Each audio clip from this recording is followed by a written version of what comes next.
Fala galera, sejam muito bem-vindos a mais um episódio aqui do nosso podcast, o Pod Growth. Nosso podcast sobre marketing, vendas, empreendedorismo no geral, né? E hoje eu tô aqui com um convidado muito especial, ó. E ele fez pouquíssimas coisas, viu? Eu tive até que montar uma listinha aqui pra entender, pra lembrar de tudo, né? Mas olha só, ele é CEO e cofundador de uma das agências que foi pioneira, na verdade, né? No Content Mais Performance. Também já foi nomeado uma das maiores agências do Brasil. E também já ganhou vários prêmios aqui que a gente vai estar conversando no decorrer aqui do nosso papo. Tô aqui com o Guilherme, da Orgânica Digital. Valeu, aí, viu, cara? Como é que vindo vai? Aí. Tudo bem? Pô, tô super feliz de estar aqui conversando com você. Pô, acompanho vocês há um tempão. Acompanha a Orgânica Digital, né? Vocês estão o quê? Há 16 anos no mercado? Fazendo 17 agora 17. em algumas semanas. Pô, que legal. E é isso, pô, eu te acompanhava há muito tempo. O Peçanha também falava bastante de você, em alguns casos ali que a gente trocava uma ideia. E aí veio a ideia de a gente chamar e tô bem feliz de você estar aqui. Prazer é todo meu, viu? E ó, é o seguinte, Guilherme, a gente sempre fala para todos os convidados que a gente precisa aqui quebrar o gelo. E para quebrar o gelo aqui no nosso podcast, a gente fala pro convidado trazer uma história, uma curiosidade que aconteceu com ele ali, uma vergonha que ele passou, alguma coisa que comprometa ali a integridade dele pra gente ficar aqui, quebrar esse gelo, né? Conta aí pra gente, o que você preparou pra gente? Então, não é algo que eu sinta vergonha hoje, mas que eu sentia muita vergonha na época, né? Então... Foi quando? Isso antes dos meus 10 anos, eu não sei exatamente quando, mas eu estudava de manhã e eu tinha um irmão mais novo, a gente assistia juntos Pokémon. Pokémon, tá. Pokémon. Boa. Aí, eu estudava de tarde e assistia daí de manhã, acho que era na Globo. Provavelmente. É. E aí, troquei de turno, cheguei na quinta série, daí não tinha mais de tarde. Aí agora tinha que estudar de manhã, né? De manhã, e é um marco, uma passagem ali, né, no nosso crescimento. E aí, não podia mais assistir Pokémon. Daí a gente combinava com a minha mãe que ela ia gravar no videocassete. No videocassete. No videocassete. Pra você assistir depois. Porque... Quando eu chegava em casa, almoçava e assistia Pokémon. E aí não podia contar pra ninguém, né? Porque já tava crescendo, né? Não podia, né? É isso aí. Hoje em dia eu não me importo, né? Não importa, né? Pô, e a gente tava conversando aqui antes, Guilherme, você é de Canela, né? Canela, Rio Grande do Sul. Mora lá hoje ainda? Moro Pô, lá. Que legal, velho. Vem bastante pra São Paulo. Sim, tem sido 1 ou 2 vezes por mês, depende do mês. Porque tem bastante palestras que você... Tem bastante coisa eventos, acontecendo. Né? Clientes também, acontecem né? aqui, né? De uma maneira E como geral. que tudo começou? Porque vocês estão há 17 anos com a Orgânica, mas eu acredito que você não começou empreendendo, né? Você começou trabalhando em uma agência. Como que foi a sua trajetória ali? Como que você entrou nesse mercado de marketing? Eu digo hoje que foi sorte. Tá? Caraca. Sim, foi sorte. Eu tinha 12 anos em 97. Legal. O que não foi sorte foi meu pai investiu na minha educação, me colocou numa escola particular. E nessa época, então, eu já aprendia informática. Sempre lá em Canela. Sempre lá em Canela. Certo. Eu morei fora quando criança e também depois como adulto, mas Certo. são outras histórias, né? E então tinha laboratório de informática, tinha internet, tinha um curso completo onde a gente aprendia informática de uma maneira geral. Legal. Né? Que era algo do futuro. Era né? o curso de informática, né? Curso de informática. É isso. E aí o meu professor, ele foi bastante inovador e sugeriu que numa aula a gente fizesse uma página na internet. Em HTML, provavelmente. Site. Na época era mais um editor visual, se chamava Netscape Composer. Sim, sim. E aí a gente fez, todos fizeram, e para os outros foi um trabalho de escola, e passou, e seguiram a vida, e aquilo para mim foi uma explosão mental. Pra ti foi uma das viradas de chave, você falou, pô, isso Com aqui certeza. faz muito sentido. Com certeza. E daí eu me interessei mais, o professor foi meio... Isso você tinha 12 anos? 12 anos. Legal. Mestre Yoda. E aí eu perguntei algumas coisas para ele pegou e pediu um disquete, eu dei o disquete para ele. Naquela época não dava para procurar no YouTube, né? Um tutorial. Não dava. Botou 5 apostilas no Word de HTML. Legal. E aí eu perguntava para ele as coisas, daí ele disse, tá na página tal. Vai lá e estuda a página tal. Daí eu fui na página tal, não entendi absolutamente nada, tive que voltar para a página 1.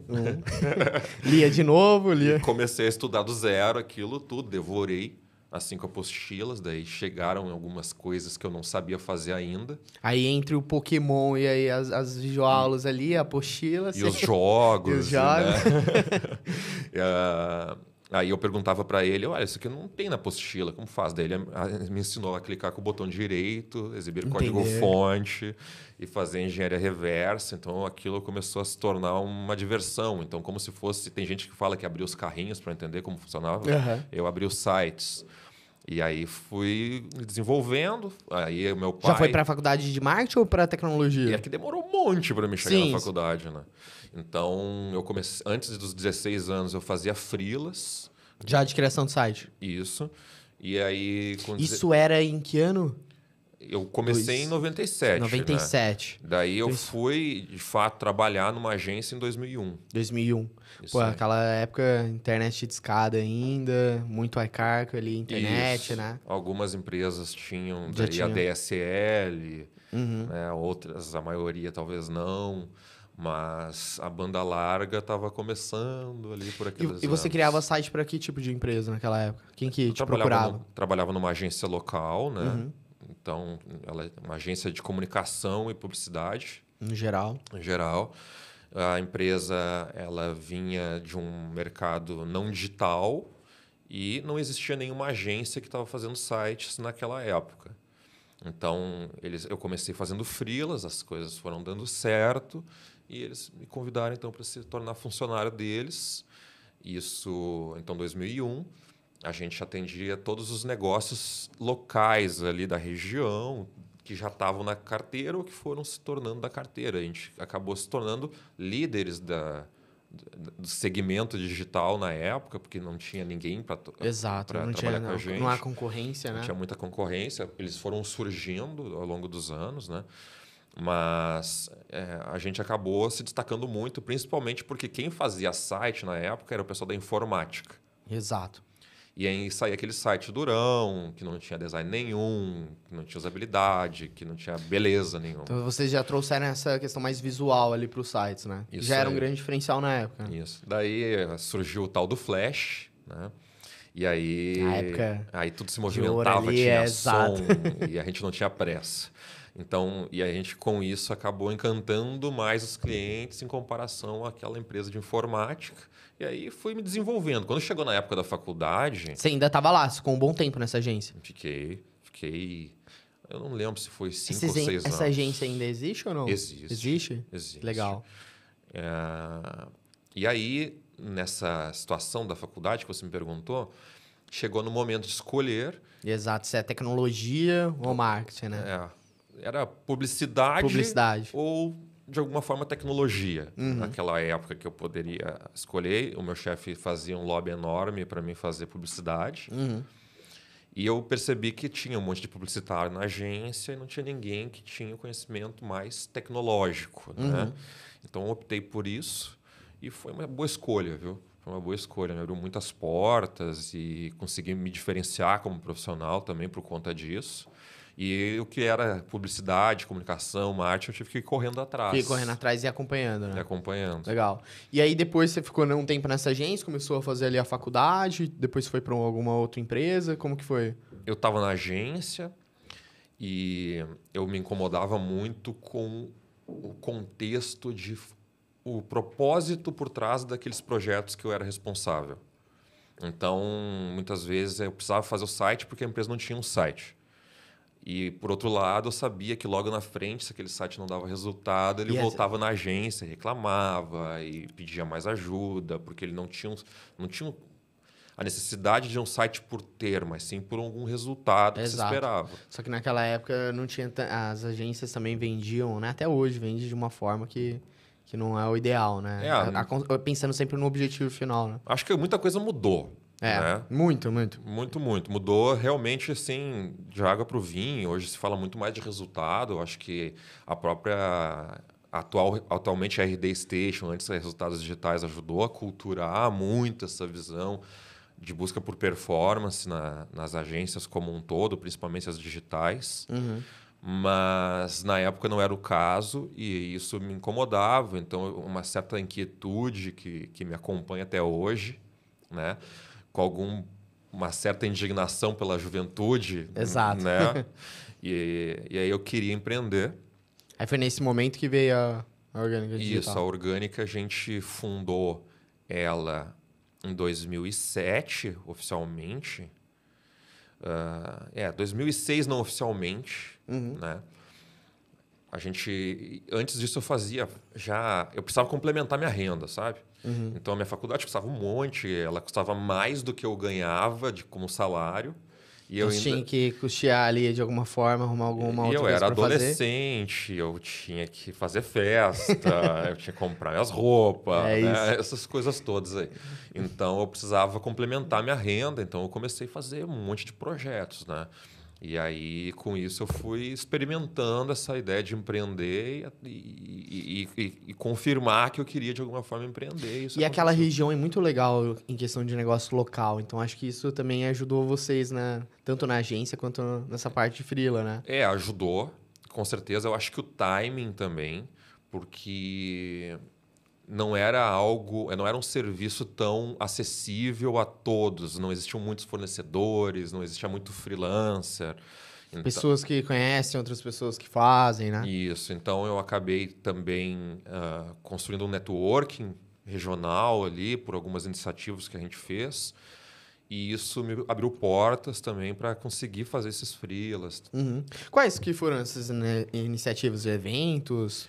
Bom, você... primeiro, iniciativas que diziam para fora do profissional, tá? Sim. Então, eu tinha meus amigos, vários. Eu optei por fazer uma banda em certo ponto da minha vida. Banda do que era? De pop rock em geral, assim. Tocava de tudo, tocava reggae. Pô, isso aí já é outra curiosidade, ó. É outra curiosidade, mas não me deixa vergonhado. Boa. Eu era um cara muito tímido, tá? Muito tímido. E é legal esses momentos, por exemplo, igual ter uma banda, porque vai te forçando a ir para ambientes ali que eu sempre me vão te ajudar a forcei, evoluir, né? sabe? A me colocar em locais que eu não tenho conforto nenhum. Exato. Sempre. Isso foi acontecendo de dentro para fora. Mas isso tudo abriu portas. Meu pai, ele era um propagandista meu. Então, ele contava para todo mundo, ele abriu muitas portas para mim. E, para além disso, a gente fez uma confraria, que a gente chamou de Criativos da Serra. Legal. Eu e um outro colega, então, cofundador dessa confraria, a gente se dividiu entre visitar as agências da região, convidando para as pessoas participarem. Os donos das agências não entendiam que isso ia ser algo bom, porque ia aproximar concorrentes e tudo mais, uma besteirada. Ali eu tive bastante acesso à galera da profissão, de fato, do contexto, tanto os publicitários, marqueteiros, RP, assessoria de imprensa, ali, né? A galera de tecnologia na época, que já estava próximo, e a gente começou a promover workshops, encontros, bate-papos, e sempre dentro de algum bar, algum lugar desse jeito, e depois a gente levou esses workshops para sala de hotel. Que bacana, foi ficando maior ali. Foi ficando maior. Então, seu primeiro CNPJ já foi a Orgânica Digital? Sim. Legal. E aí foi nesse momento ali que você falou, pô, preciso complementar minha renda aqui, começar a fazer alguns freelancers e tudo mais, para complementar, e surgiu já a Orgânica. A Orgânica nasceu quando eu já estava na faculdade, e aí eu me identifiquei com outro cofundador, que é o Lauro Becker. Legal. Ele super nerd. Também de Canela. Também de Canela. E ele é um cara de tecnologia na essência, assim. E aí a gente começou a unir a vontade com a fome de comer ali, sabe? E aí eu sempre com muito acesso a mercado, muito networking, eu consegui os projetos, a gente começou a realizar esses projetos juntos ali. Eu percebi valor nisso, ele também, de alguma outra forma que eu não perguntei qual foi. Mas eu era mais assim, o cara front do negócio. Assim. Então, eu trago o projeto, eu negocio o projeto, monto escopo, preço. E você ficava mais na parte de produção ali? Ele. Ele ficava na parte de produção. Isso, mas eu também botava a mão junto, porque não tinha essa, né? Então, Na época, então, era vocês dois ali. Nós dois. Daí eu ficava... Cada um na sua casa. Eu ficava mais nessa parte mais criativa também, design, conteúdo, essa parte aí, além da parte técnica. E ele mais técnico, então servidor, muito código, essas coisas assim. Trabalhava mais na casa dele do que na minha.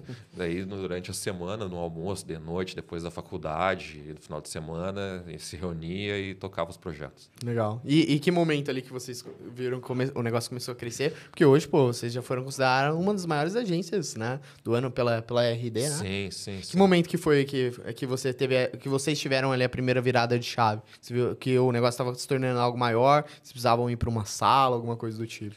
Cara, é que... Porque aí a gente já tá falando de 2000 e... Vamos lá, a gente começou a trabalhar juntos em 2006, em 2007 a gente abriu o CNPJ. Legal. Só que a gente acabou explorando o mercado de diferentes formas, sabe? Eu tive um momento como professor, trabalhei na faculdade, carteira assinada, aquela coisa toda. Sim. Né? Ia tocando em paralelo. Tocando em paralelo, daí eu também trabalhei dentro de uma software house, fiz carreira lá dentro, fui desenvolvedor, analista de sistemas, fui gestor de equipe, gerente de projetos, enfim, fiz um monte de coisa lá dentro. Legal. Mas eu, particularmente, fui fazendo uma autoanálise, assim, eu ganhava bastante dinheiro trabalhando num monte de lugar ao mesmo tempo, né? Só que você falou, uma hora eu vou ter que focar em alguma coisa aqui, e isso aqui é uma coisa que eu vejo futuro e que eu gosto, né? Daí assim, eu queria tocar orgânica, então eu fui, me desprendendo de tudo que eu tinha ali, organizando, me preparando para... Até financeiramente, exatamente. Né? Até que eu disse, não, a partir de tal data eu vou largar tudo. Daí e foi exatamente assim? Foi Porque pra assim. mim, cara, foi uma coisa que eu fui postergando. Não, agora não, acho que não é o momento e tudo mais. Na época eu também era muito novo ali, já queria empreender, e aí eu fui postergando isso, né? Não, e é muito legal quando a gente coloca uma data e realmente acontece. Né? Eu trabalhei, então eu saí de uma e continuei dando aula mais 2 anos nessa faculdade, daí também saí da faculdade. Porque aí você conseguia tocar em paralelo, né? Eu conseguia tocar em paralelo. Na verdade, eu consegui os 3. Assim, eu dormia muito pouco, eu não me importava com isso. Mas é a fase que tem que fazer o negócio acontecer, né? Tem que aproveitar as oportunidades. Eu não sentia no corpo, assim, sabe? O número de horas que eu trabalhava. Então, era de boa nesse sentido. Mas daí, no ponto de vista de clareza naquilo que tu tá fazendo e querer, de fato, regar para crescer, tu começa a perceber, eu tô me dividindo aqui muito. Essa minha divisão, ela tá me prejudicando. Eu queria estar rendendo mais aqui dentro. Então, eu comecei, então, realmente a me distanciar da faculdade também. A faculdade eu não tinha clareza em quanto tempo eu ia levar ela adiante. Mas daí, no momento que eu decidi, E foi você e o seu sócio? Junto no mesmo momento? Ou não, você foi primeiro, fui depois... primeiro. Legal. Fui primeiro. E aí ficava cobrando ele. E aí, cara, vamos... E aí, vamos lá, né? Demorou pra ele vir? Demorou um pouquinho, mas veio. Legal. E aí vocês começaram a expandir, e aí você viu que naquele momento foi uma das viradas de chave que vocês tiveram, né? Você ir lá pra lá, 100% focado. Isso. Já tinha uma clareza bem grande pra onde vocês queriam ir? Como que foi esse início ali? Aconteceu uma série de situações, tá? O mercado também estava em bastante mudança, né? Assim, eu era muito encantado pelo mercado de startups como um todo. Eu sou um cara de ideias, assim, e acabei me desfocando muito em cima disso, sabe? Tentando vários produtos, várias startups, investe nesse negócio daquela outra pessoa. Faz um MVP aqui, faz outro ali. E muita coisa que não desandou, não desenrolou. Desenrolou, né? E essa é a questão do foco que eu estava te falando, sabe? Então, eu levei um tempo para entender a minha dinâmica, o meu funcionamento e aquilo que me ajuda e o que não me ajuda no meu comportamento como um todo, na minha personalidade. E aí eu comecei a fechar as portas que eu fui abrindo, dissolvendo sociedade, matando o produto que dava dinheiro, mas que eu não... Que não ia ajudar você com seus objetivos ali. Isso. E a orgânica, no início, nos primeiros anos, ela experimentou muito, tá? Então, a gente fazia... Era uma produtora web, que fazia todo tipo de projeto web. Então, Site, loja, blog, intranet e o que surgisse. A gente tinha o trabalho de assessoria de marketing, então fazia campanhas Google e tal, Ads. e-mail e o que for, Uhum. né? É óbvio que a gente foi expandindo cada vez mais esses serviços ao longo dos anos. Até Foi trazendo gente pro time ou vocês ainda estavam cuidando de tudo nessa época? de tudo um pouco e trazendo gente. Trazendo né? gente já. Isso. A gente teve um turning point ali que eu já te conto, mas e a gente também, cara, era como se fosse uma venture builder, assim, sabe? A gente pegava o cara com umas ideias E investia no cara. e construía produto com o cara e fazia Dava toda a certo. parte de comunicação, até logotipo fizemos, e aí naming às vezes. E teve, por exemplo, um caso de uma startup que o cara era dono, eram 2 médicos donos, e eles exerciam a medicina e a empresa tinha telefone, tinha atendimento, tinha produto, tinha comercial, e isso tudo acontecia dentro da Orgânica. Caraca. Uhum. Então você aproveitou muito do seu network lá da época de startup para trazer isso para dentro da Orgânica, né? Esses projetos. Isso, daí a gente tocava o telefone dessa empresa, atendia alguém dentro da Orgânica falando, tal empresa, bom dia. Pô, que legal. Então a gente fazia todo o trabalho. Cuidava do funil como um todo, né? 100%. Isso era uma coisa que eu tinha vontade de fazer, assim, putz, essa aqui empresa, eu vou adicionar mais umas 10 aqui dentro e daqui a pouco eu vou tocar só essas 10 empresas, a Orgânica vai ser a agência dessas 10 empresas, uma coisa nesse sentido. Legal. Né?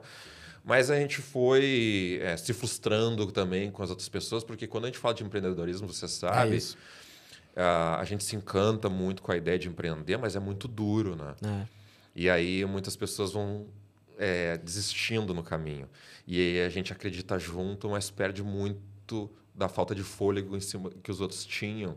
E a gente, ao longo do tempo, eu fui percebendo, não, cara... E você acaba saindo no prejuízo, né? Porque você investiu tempo, equipe, dinheiro ali, e acaba que o projeto acaba não andando e você acaba ficando também no prejuízo, né? Isso aí, não dá o retorno, às vezes nem se pagava o suficiente ali para... E aí as contas vão chegando, né? Isso, mas o turning point, assim, foi o seguinte, ó, eu fiz um all-in ali em 2012, eu decidi...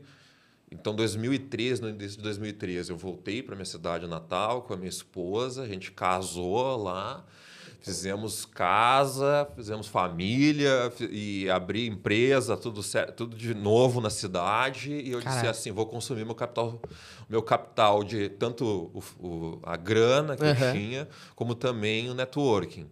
Né? Então, vamos para cima do mercado, vamos pegar todo esse povo que eu conheci ao longo dos anos. Agora eu vou contar que eu estou aqui, que eu voltei para cá, que eu estou com as portas abertas. E rapidamente eu comecei a vender muito, cara. Muito mesmo. Muito. Então, eu vendi para todas as agências que me conheceram naquele como parceiro, como né? Parceiro, na confraria que eu trabalhava. Que legal. Algumas agências eu comecei a localizar que não estavam indo bem. Eu disse assim, cara, eu tenho muito trabalho, vamos fechar a tua empresa e vem para cá. Caraca. Os caras tecnicamente muito bons, assim, e não sabiam trabalhar mercado de fato. Porque empreender é isso, né? Não adianta nada você ser muito bom naquilo, mas você não saber sobre gestão, financeiro, vender, né? E eu acho que hoje uma das maiores dificuldades em agência é justamente essa parte de gestão de pessoas e a questão de vendas, né? Cara, e vamos dizer assim, ó, a galera às vezes é agências de marketing, mas eles não entendem marketing, não entendem mercado, entende? Então, ou ele é muito bom em um nicho e ele quer abrir para outros nichos, né? Tecnicamente, ele é capaz de desenrolar alguma atividade dentro desse grande marketing. Mas quando ele pensa assim, o mercado, como é que eu vou explorar esse mercado? Como eu vou até ele? Como que eu trago dele algum tipo de valor? A galera se perde, assim, sabe? Então... É uma questão mais estratégica, né? O tático, eles são bons, mas nessa parte estratégica ainda... E cara, assim, uma coisa que eu sempre soube, assim, é tirar a bunda da cadeira, né? Então... Na época eu tinha um Paliozinho, Fire, Prata, 1.0. Pô, naquela época era... Cara, era bater porta, sabe? Tipo, pô, eu conheço essa pessoa, eu vou marcar para visitar ela. E aí ia para cima, daí comecei a trabalhar redes sociais ali da empresa. Já era o Facebook, e aí o Facebook tinha viralização, aumentava muito tinha os grupos, as páginas, ganhar curtida nas páginas, que naquela época entregava bem mais. Então eu contava o que a gente estava fazendo, eu estava toda hora contratando gente, eu ficava contando o que a gente estava contratando, e daí o pessoal, nossa, a Orgânica não para de crescer, e daí começou a chamar a atenção. E a grande virada, de fato, né, começou ali, mas ela ocorreu quando eu me frustrei com o mercado local. Canela e Gramado são cidades turísticas. Exato. E elas viveram na carona do nome Gramado. É como se fosse um sobrenome, sabe? Sim. Então, eu sou a loja de tricô de Gramado. De Gramado. Eu sou o restaurante de fundido lá de Gramado. Eu sou um hotel em Gramado. E Que até hoje é assim, né? Até hoje é Até assim. hoje é assim.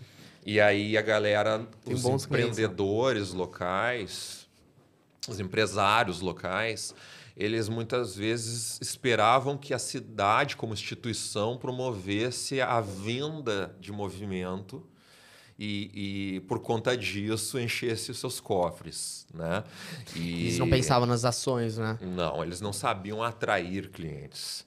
E aí eu comecei a me frustrar na região por causa disso, porque as crises elas aparecem, só que tu não resolve a crise enquanto tá nela. Exato. Tu, como negócio, tu tem que te preparar para altas e baixas, tu tem que construir os teus caminhos para que os teus clientes chegarem até ti, né? Ou para ir até eles quando for necessário. E aí foi uma época que tinha uma baixa ali no mercado, eles não estavam vendendo, e aí... Daí, naquele momento, o pessoal, opa, eu preciso realmente de vocês. E aí eles começavam a ir atrás, só que daí não valorizavam. E a pior época, né? Porque o cara tá sem grana, ele tem pressa, não tem paciência, já não entende muito sobre marketing, né? Isso aí. Tem umas expectativas irreais. Exato. Então eu comecei a buscar outros locais, outros mercados, outras regiões, porque eu cansei, Certo. basicamente. Não vou ficar dando soco em murro de faca. Já investi, já eduquei o suficiente, já conversei o suficiente por aqui, então eu não quero mais cliente aqui. Os que tem, os que aparecerem a gente avalia. Ok. E vamos atrás. E Beleza. aí a gente começou a abrir mercado para fora. Legal. E assim, pelo que você falou, o seu principal canal de aquisição sempre foi network. Aí, nesse momento, você teve que pensar em outros canais de aquisição, né? Isso aí. E aí, como que foi? E aí, cara, a gente começou a fazer o que a gente vendia para nós, né? Com bastante intensidade. Né? E aí eu comecei a construir networking fora, né? Então, assim, tem duas empresas que foram muito importantes também para o nosso desenvolvimento, que foi, então, a RD Station hoje, né? Antes era Resultados Digitais, numa época que era possível conhecer os fundadores, conversar com eles ainda, e a Rock Content também, com o Peçanha e a turma lá. Tava todo mundo crescendo junto ali, né? Isso. E aí a gente acabou complementando ofertas, né, e visões similares, e a gente começou a se aproximar, fazer negócios juntos, e tem negócio que a gente fez lá na época, mais de 6 anos atrás, 8 anos atrás, que é cliente ainda, sabe? Que legal. Então, isso foi abrindo espaço, foi nos ajudando a construir reputação para fora. Essas empresas, elas também tinham programas de parceria, e esse programa de parceria selava ali o nível de qualidade, ainda sela, né, cliente, no caso agência, da RD, né? E a gente conseguiu tracionar muito rápido no programa da Rock, a gente virou o nível Diamond muito rápido. Legal. Logo depois que a gente se tornou parceiro, a gente virou Diamond. Isso era que ano? 2015 ali? 14. 14. Foi acho que o primeiro ano que teve ali o RD Summit, que eu acho que foi em 2014. 13, né? É. Tinha 200, 100 pessoas ali. E aí a gente virou rápido Diamond na Rock. É tipo assim, a gente meio que pulou assim, quase todas as camadas, foi pro topo, assim. E aí, por conta disso, a gente também era bastante indicado por eles, a gente tinha bastante fé deles, a gente levou um monte de cliente para eles, assim, sabe? Sim. E aí a gente se ajudava dentro dessa esfera. E daí, nisso, eu fui me desenvolvendo cada vez mais em inbound marketing, inside sales. Aí comecei a fazer venda no Skype, comecei a fazer call nas ferramentas. Nessa época você estava nesse setor mais de vendas mesmo. Já tinha saído há muito tempo do operacional. Né? Desde 2012 eu saí totalmente do operacional.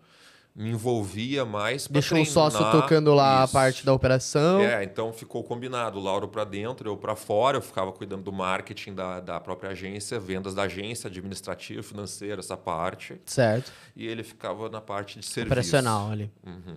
E aí, então eu fazia todas as vendas, eu fazia as ações de marketing, eu fazia tudo que tinha que acontecer nesse sentido. É óbvio que eu sempre tive a ajuda dele, né, e do resto da equipe. E a coisa foi acontecendo. Eu fui mudando dessa ideia de ter que visitar as empresas para marcar uma reunião com as empresas online, fazer campanha para atrair o pessoal pedir reunião, eu atender online, etc. E assim, hoje é muito mais fácil isso, né? Você, às vezes, pô, a gente tem lá hoje 50, 60 funcionários e a gente vê hoje como é... Às vezes, faz 2 anos que a gente trabalha com aquela pessoa e não conhece. Mas naquela época era muito mais complexo você fechar um contrato, né? De 12 meses ali com um cliente que, pô, às vezes nunca viu a operação de vocês rodando, né? Não conhecia Era ali uma história diferente, de fato. Bem mais complexo, né? Existe um apego pelo olhar no olho presencialmente, assim, sabe? Então, a gente foi uma empresa que ajudou a incentivar o mercado a trabalhar dessa forma, mas ainda acontece isso, tá? Então, por exemplo, ano passado, eu estava no conselho da RD, eu era conselheiro executivo da RD, aí eu estava conversando com outra agência de Curitiba, e aí ele me disse que, mas é 100% remoto o negócio? Eu disse, 100% remoto meu negócio, cara. Tu atende os clientes todos online, sim, a tua equipe toda online. Ah, hoje vocês estão 100% remoto. 100%? 100% remoto. Não tem um escritório lá em Canela? Nenhum. Caraca. Nenhum em nenhum lugar. Caraca. E aí eu disse para ele, cara, eu fiz uma palestra do Christian Barbosa fazem muitos anos. E ele fala, o Christian ele foi também pioneiro nesse mercado de digital. Cara, um jovem prodígio, assim, um cara fenomenal, assim, à frente do seu tempo. E ele disse assim, cara, se tu não vai me encostar, me cheirar, me lamber, me beijar, por que precisa estar na mesma sala que eu? Se a gente consegue se enxergar, se a gente consegue se ouvir, entendeu? E aí isso para mim foi uma certeza. Tá, então vamos lá. Em 2013, 14, vocês estavam fazendo essa virada de chave. E aí, vocês já estavam 100%... Não. Não, a gente sempre teve... Foi um momento ali que vocês falaram, cara, eu acho que isso aqui não faz sentido, vamos pro digital. A gente sempre teve o home office na Orgânica, tá? Certo. Porque a gente começou... Porque é até difícil achar profissional, né? Não, mas a gente começou... verdade. Entendeu? A gente sempre teve isso. Teve um momento ali nos primeiros anos da Orgânica que eu e meu sócio a gente morava em cidades diferentes. Entendi. A gente foi morar na mesma cidade em 2014, final de 2013 para 2014, que a gente foi morar na mesma cidade, de novo. Só que ele sempre foi um cara meio nômade, assim. Então ele gostava bastante de se mudar, viajar. E arrumava uma namorada longe, e, sabe? Daí ficava meses lá naquele lugar. Então, a gente sempre tomou as decisões, mesmo antes de ter um escritório, de fazer tudo na nuvem. Eu acho que isso vem do nosso DNA de tecnologia. Então, a gente não tinha servidor local de arquivo nunca.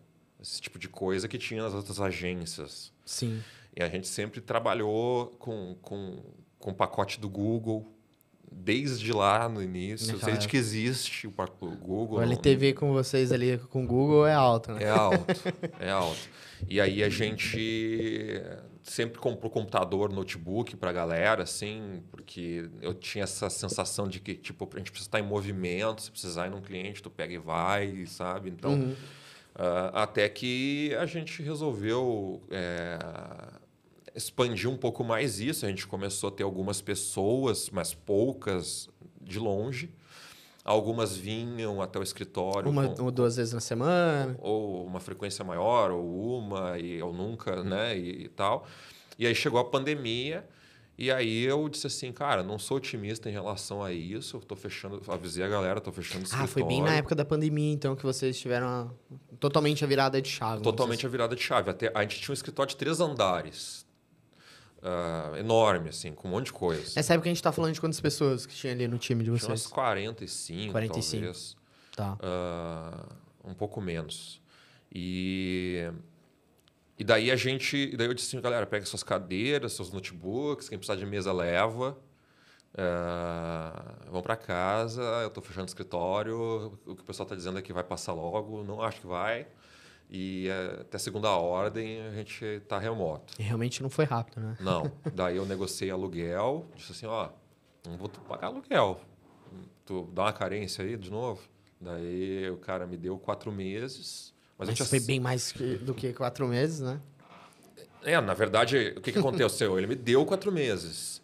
E eu disse para ele, eu preciso de um tempo aí para ver o que vai acontecer. Eu não era otimista em relação a isso, mas eu ganhei tempo para poder lidar com os problemas do mundo, né? Sim. E aí eu fui enrolando ali até que deu quase 4 meses. Eu disse, preciso de mais uns dias para me dar. Assim, daí comecei a desmontar o escritório. E foi embora. Cara, foi um horror, porque a gente tinha 3 andares de escritório. Onde é que eu enfio isso tudo?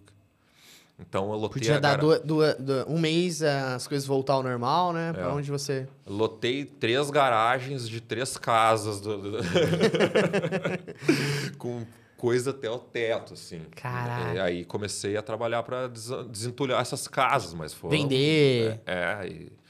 Enfim, aos poucos a gente foi resolvendo essa situação e tocando o trabalho. E daí a pandemia acelerou o negócio, né? Isso, para vocês foram bom. No mercado, no geral, foi muito bom, né? Foi sim. A gente teve alguns poucos negócios que não tiveram sorte mesmo. Então, a gente tinha um cliente legal de turismo. Turismo, cara, parou. Não tem como, né? Não tem o que fazer. Vai vender futuro? Que futuro? Quando esse futuro? Exato. Daí o cara lá do outro lado não está ganhando dinheiro... E aí vai pagar para comprar, para usar outro. Né? Não tem sentido. Não tem sentido. A gente teve mais benefícios do que problemas no que diz respeito a negócios. Sim. Né? No resto, daí eu não vou entrar nesse mérito, porque eu não gosto de enxergar a pandemia como algo claro. bom. Né? Mas para o negócio foi muito, muito bom. Sim, né? sim, claro. E daí eu comecei a contratar gente de todo lado.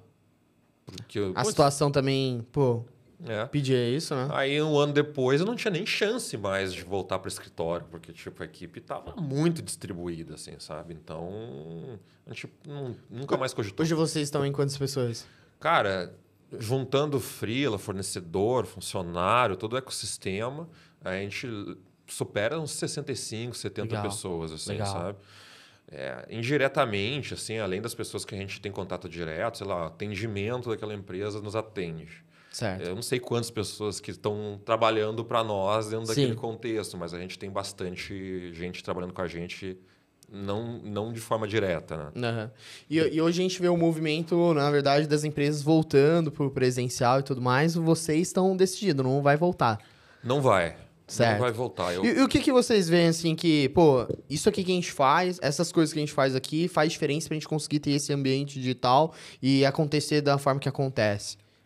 O que vocês veem aqui hoje, talvez ali dentro da operação de vocês, na parte de gestão, o que vocês veem que eu são acho que é uma rotinas? Uma soma de coisas. A primeira delas é vontade de fazer dar certo. Eu tenho essa fé, sabe, na força de vontade, na execução. Então, eu acredito que tudo que a gente quer e realmente está disposto a pagar o preço para dar certo... Cultura ali mesmo, de time, né? Vai fazer com que aquilo aconteça. Então, a gente, obviamente, teve que construir uma cultura, mas também a gente teve que entender perfil de pessoas, melhorar nosso processo seletivo, a gestão, as rotinas, quais são os rituais que a gente vê. Então, a gente teve, obviamente, durante esse processo de aprendizado, 100% home office, algumas frustrações. A gente pegou funcionário que não estava trabalhando. Que, tem 2, 3 empregos. Então, a gente foi começando a entender os sinais e retroalimentar o nosso processo seletivo, né? Hoje... Quais são os filtros hoje que vocês têm? Já cara, sabe, bateu o olho no cara e falou, esse cara vai dar problema, melhor não entrar. A gente, assim, não é mais escola. Essa é uma primeira questão, sabe? Inclusive, antes de ser home office, isso foi uma coisa que me frustrou muito, porque eu era muito... A empresa era uma escola para muita gente. E aí chegava uma Globo, levava o meu funcionário, uma Conta Azul levava, a própria RD levou, por um valor que eu não alcançava.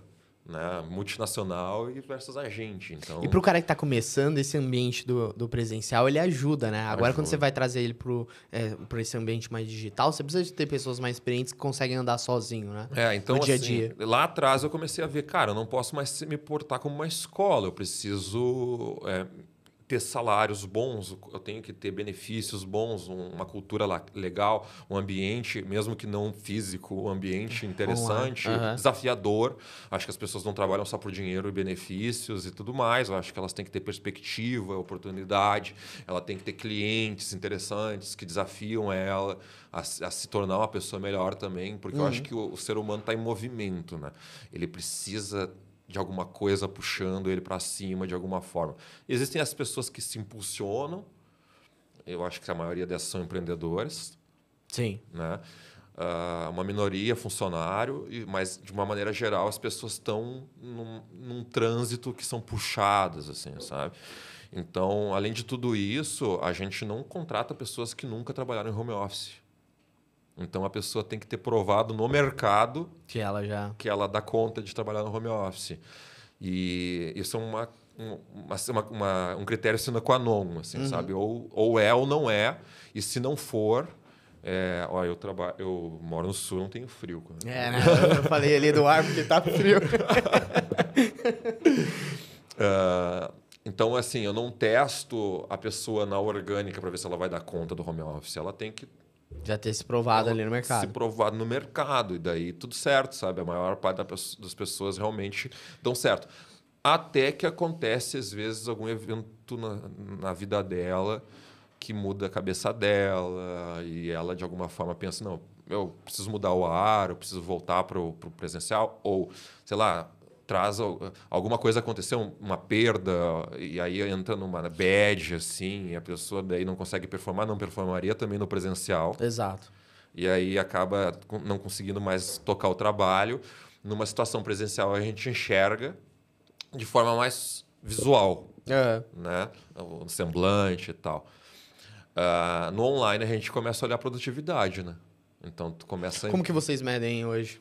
Vocês usam o que ali de gestor de tarefas? Cara, a gente tem uma plataforma própria, de né? Vocês? Legal. O DNA veio daí, né? Então, essa plataforma própria vem sendo investida fazem muitos anos e a gente vai aperfeiçoando ela de acordo com as nossas necessidades específicas. Então, hoje em dia, ela nos traz um diferencial dentro do nosso contexto que a gente não consegue encontrar em ferramentas de mercado. Então, a gente nem pensa em trocar a ferramenta. E aí vocês foram vendo a necessidade, preciso medir aqui quanto tempo que cada um está demorando em uma tarefa X e tudo mais, e foram criando ali os KPIs para acompanhar a performance de cada Isso aí. De cada um. E daí rituais de gestão, né, cara? Daily, weekly. Daily uma coisa que... Eu gosto de uma frase que o Mineiro falou, o Gabriel Costa Mineiro, falou que daily boa é semanal. Eu não gosto de reunião todo dia, assim, sinceramente. Sabe? Nem que seja curtinha ali. Nem que seja curtinha, não gosto. Assim, a gente tem realmente assim, investido em uma equipe que a gente acredita, tenha fé, confiança e que são adultos, responsáveis. Hoje eu olho para a equipe, assim, é óbvio que sempre tem gente entrando que tem que se provar ainda, mas eu olho para a equipe e são pessoas que estão lá porque a gente confia. Né? E que vão tocar o trabalho e que se faltar luz elas vão achar um café para trabalhar e que para entregar. E se não deu para trabalhar hoje de tarde, elas vão dar um jeito de entregar esse trabalho de alguma forma. Mas à noite. Vão fazer o corre delas, né? Para não deixar o cliente na mão. E daí a gente, assim, cada vez mais, inclusive entre sócios, a gente já é em 5 sócios, tá? A gente fala, não, cara, nossa equipe tem gente adulta. Tem que andar sozinho, né? Tem gente adulta na nossa equipe. Se o cara precisa de ser mimado, se o cara precisa que eu fique sendo um pai, uma mãe dele, então não se encaixa na nossa cultura. Então, daí acaba acaba desligando essa pessoa. E hoje, assim, até pra... Pô, esse assunto é muito legal, né? Porque eu acredito... Antes eu era 100% confiante que o digital 100% funcionava. Aí a gente foi vendo algumas coisas, aprendendo, tendo justamente essas ocasiões que, pô, a pessoa ali não tava performando tão legal, acabava inventando desculpa, tinha 2, 3 empregos e tudo mais. E aí hoje a gente tá indo pra um modelo híbrido ali, que eu acredito que, cara, a gente não vai sair desse modelo. É o que funciona. Eu mesmo funciono em algumas ocasiões muito mais no presencial, outras coisas eu prefiro muito mais o digital. Lógico que a gente tem que saber ali realmente se regrar e criar uma cultura ali para que isso funcione, né? Mas hoje, como que tá a sua operação, dito que cada um, por exemplo, não tem, por exemplo, a weekly, né? Ou uma daily ali. Não, a weekly tem. A weekly tem, Weekly tá. tem. Como que hoje é o seu time, assim, operacional? Tem um gestor de projetos, abaixo tem um design, um copy, como que é a parte mais operacional? A estrutura é grande, né? Então, vamos começar pelo C-Level. Tá. Eu sou CEO, abaixo de mim eu trabalho com um COO, né? Que é um que cuida de toda a parte de serviço. Tá? Ele não cuida da parte financeira, administrativa e etc. Certo. Tá? Contábil, jurídica, essas coisas. Nós temos um CRO abaixo de mim também que cuida de receita. Então, ele olha para aquisição, lucro e principalmente retenção e expansão, né? Para a gente manter essa grana dentro de casa de uma forma geral. Mas o negócio dele é mais pragmático em cima da grana, de Ele fato. acompanha muito churn O trabalho de olhar o resultado do cliente não está abaixo dele. Tá, então, embaixo do COO tem um outro cara que é o CSO, que é o cara de estratégia, que daí fica dentro da esfera dele a parte de gestão de projeto e planejamento. Tá. E ali olha de fato o cliente, observa como que está prazo, como que está resultado. Mas ele trata direto com o cliente? Ou ele tem um gestor de projetos abaixo dele que ajuda ele a tocar? Tem uma equipe de projeto, tá? E tem uma equipe de planejamento. Legal, tá? entendi. São 2 equipes abaixo dele. Legal. No CRO, daí tem a galera de pré-vendas, de vendas e tal. Pós-venda, né, que trabalha esses contratos e vai gerando oportunidades. A gente acredita na orgânica, que o melhor elogio que o cliente pode nos dar é a grana dele, né? São novos contratos e que ele continue comprando continuamente cada vez mais com a gente. Então, porque assim, é muito fácil, por exemplo, a gente faz NPS, tá? NPS é moda, né? E a gente faz também. Beleza. Mas tu faz o NPS, tu recebe um elogio, um xingamento lá, né, conforme o NPS. E aí, eu já cansei de perder cliente que estava, entre aspas, feliz. E é sempre do nada, né? É sempre do nada, né? Parece que é do nada. Então, o cara tá feliz, tá tendo resultado, aquilo não tá satisfeito. Por isso que às vezes eu fico meio frustrado com esse modelo de agência, porque é isso, né? Pô, às vezes você sai do cara ali, tava faturando 50, 100 mil reais por mês, começa a faturar 600, 700, mas isso nunca parece estar suficiente. E aí você precisa sempre ter um cara de CS ali acompanhando, porque nunca é do nada, né? É uma coisa que vai acontecendo, outro e tudo mais, que vai acumulando, né? E assim, cara, não há nada mais visceral do que o cara continuar comprando e pedindo para comprar mais. Exato. Então, se ele está gastando comigo e gastando mais, pedindo mais, é que ele está gostando. Então, a gente tem que olhar para essas pesquisas quantitativas e também qualitativas, de alguma forma, mas tem que estar com o olho na grana. Então, como que está a grana daquele cliente? Ele está trazendo grana, voltando grana para nós, porque ele está tendo sucesso nas campanhas dele, nas ações de marketing que a gente faz para ele? Tá. Então, tá show. Então, esse cara acompanha isso. Pô, esse cara aqui, essas empresas, esse grupo de empresas, cara, tá gastando mais com a gente nos últimos 3, 6 meses. A gente, assim, na real, a gente tem um conjunto de OKRs distribuído ali pelas áreas. Principalmente pelos sócios ali na C-Level, tá? Que falam de alguns KPIs quantitativos, como, por exemplo, o NPS, mas os principais, e quase todos eles, são financeiros. Tá? Então, a gente observa isso. E daí é esse o nosso objetivo, é sempre, de alguma forma, aumentar o gasto do cliente conosco. Se ele está fazendo isso, é porque ele está confiando na gente, está vendo... Está tendo resultado. Está tendo resultado. Então, é essa busca que a gente trabalha ali dentro do dia a dia. E quem é que daí, em termos de estratégia, cuida disso? É o CSO, tá? CSO que pensa assim, bom, esse cliente aqui... Ele tá precisando de um script de vendas, ele tá precisando de um outro serviço aqui, vou indicar, e aí acaba aumentando a receita. Acaba aumentando receita. Então, eles prescrevem a partir da galera de planejamento. E daí, quem faz a parte de venda, contrato e tudo mais, a galera de vendas lá abaixo do CRO. Tá? Daí, a gente tem um CTO também, que está abaixo do COO, que cuida de tudo que diz respeito à tecnologia na empresa. Então, todos os projetos dos clientes, site que a gente mantém, etc., que ainda existe tudo isso aí. Integração de sistemas, que tem muita coisa hoje em dia. Né? E aí, o CMO sou eu. Daí eu faço as duas coisas. Tá? E basicamente é isso. Daí, abaixo do COO e do CSO, dentro de serviço... Toda essa galera, esse level é sócio. É sócio. Tá. Tem uma gestora ali operacional... que cuida também de vários times ali, e esses times têm alguns supervisores, que é como se fosse uma liderança técnica.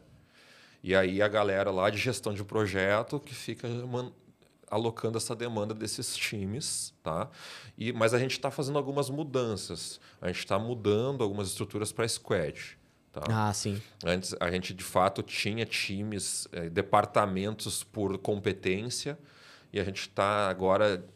diluindo essa galera em alguns clientes específicos, porque gera mais coesão, gera mais produtividade entre eles, um maior conhecimento do contexto em que eles estão atuando, e para a empresa também fica mais interessante de avaliar resultado. Né? Exato. O Alex, o meu sócio em um outro projeto nosso de escola, né?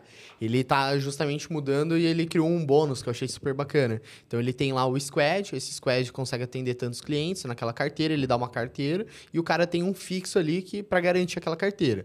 Baixou aquilo lá, pô, alguma coisa vai acontecer naquele squad, precisa trazer mais clientes e tudo mais. Só que se aquele mesmo squad estiver gerando mais receita com os mesmos clientes ou colocando mais clientes, eles também acabam ganhando bônus. E isso motiva a galera de continuar, manter o cliente, aumentar a LTV e tudo mais, não ter churn, que fica muito mais vantajoso para a estrutura como um todo, né? Legal.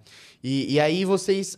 aí essa galera de operação que sai ali com as demandas, vamos dizer assim. Isso. Que distribui para o resto Daí do o que a gente tem lá? A gente tem galera de copy, a gente tem galera de conteúdo puro, né? Daí conteúdo para blog, SEO, conteúdo para social. A gente trabalha com CRM, então trabalha e-mail, trabalha automação, né? Tem toda essa parte de automação também, mídia paga, enfim, tudo que dá para investir em mídia paga, em canal e tal, digital, a gente vai... E o core de vocês é conteúdo e performance, conteúdo certo? e performance. Cara, a gente fez um trabalho, assim, que foi um trabalho quase que terapêutico, assim, sabe? A gente, muitos anos de empresa, já fomos muita coisa, já desenvolvemos um monte de departamentos, uma carteira enorme, O mercado vai mudando, você também tem que ir acompanhando, né? E aí a gente, cara, e aí? Acho que a gente não está mais sim, com clareza de quem a gente é. Então, eu busquei uma agência de branding de um parceiro de muitos anos. A gente prestava serviço para eles muitas vezes.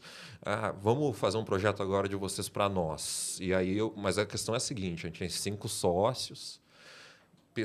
Cada um pensa de uma forma diferente. Cada um se desenvolveu um pouco diferente. Cada um agora está atualmente com alguns pontos de vista que talvez não fechem, talvez não sejam tão congruentes com a realidade da empresa atualmente. Trabalho de terapia mesmo. Né? De terapia.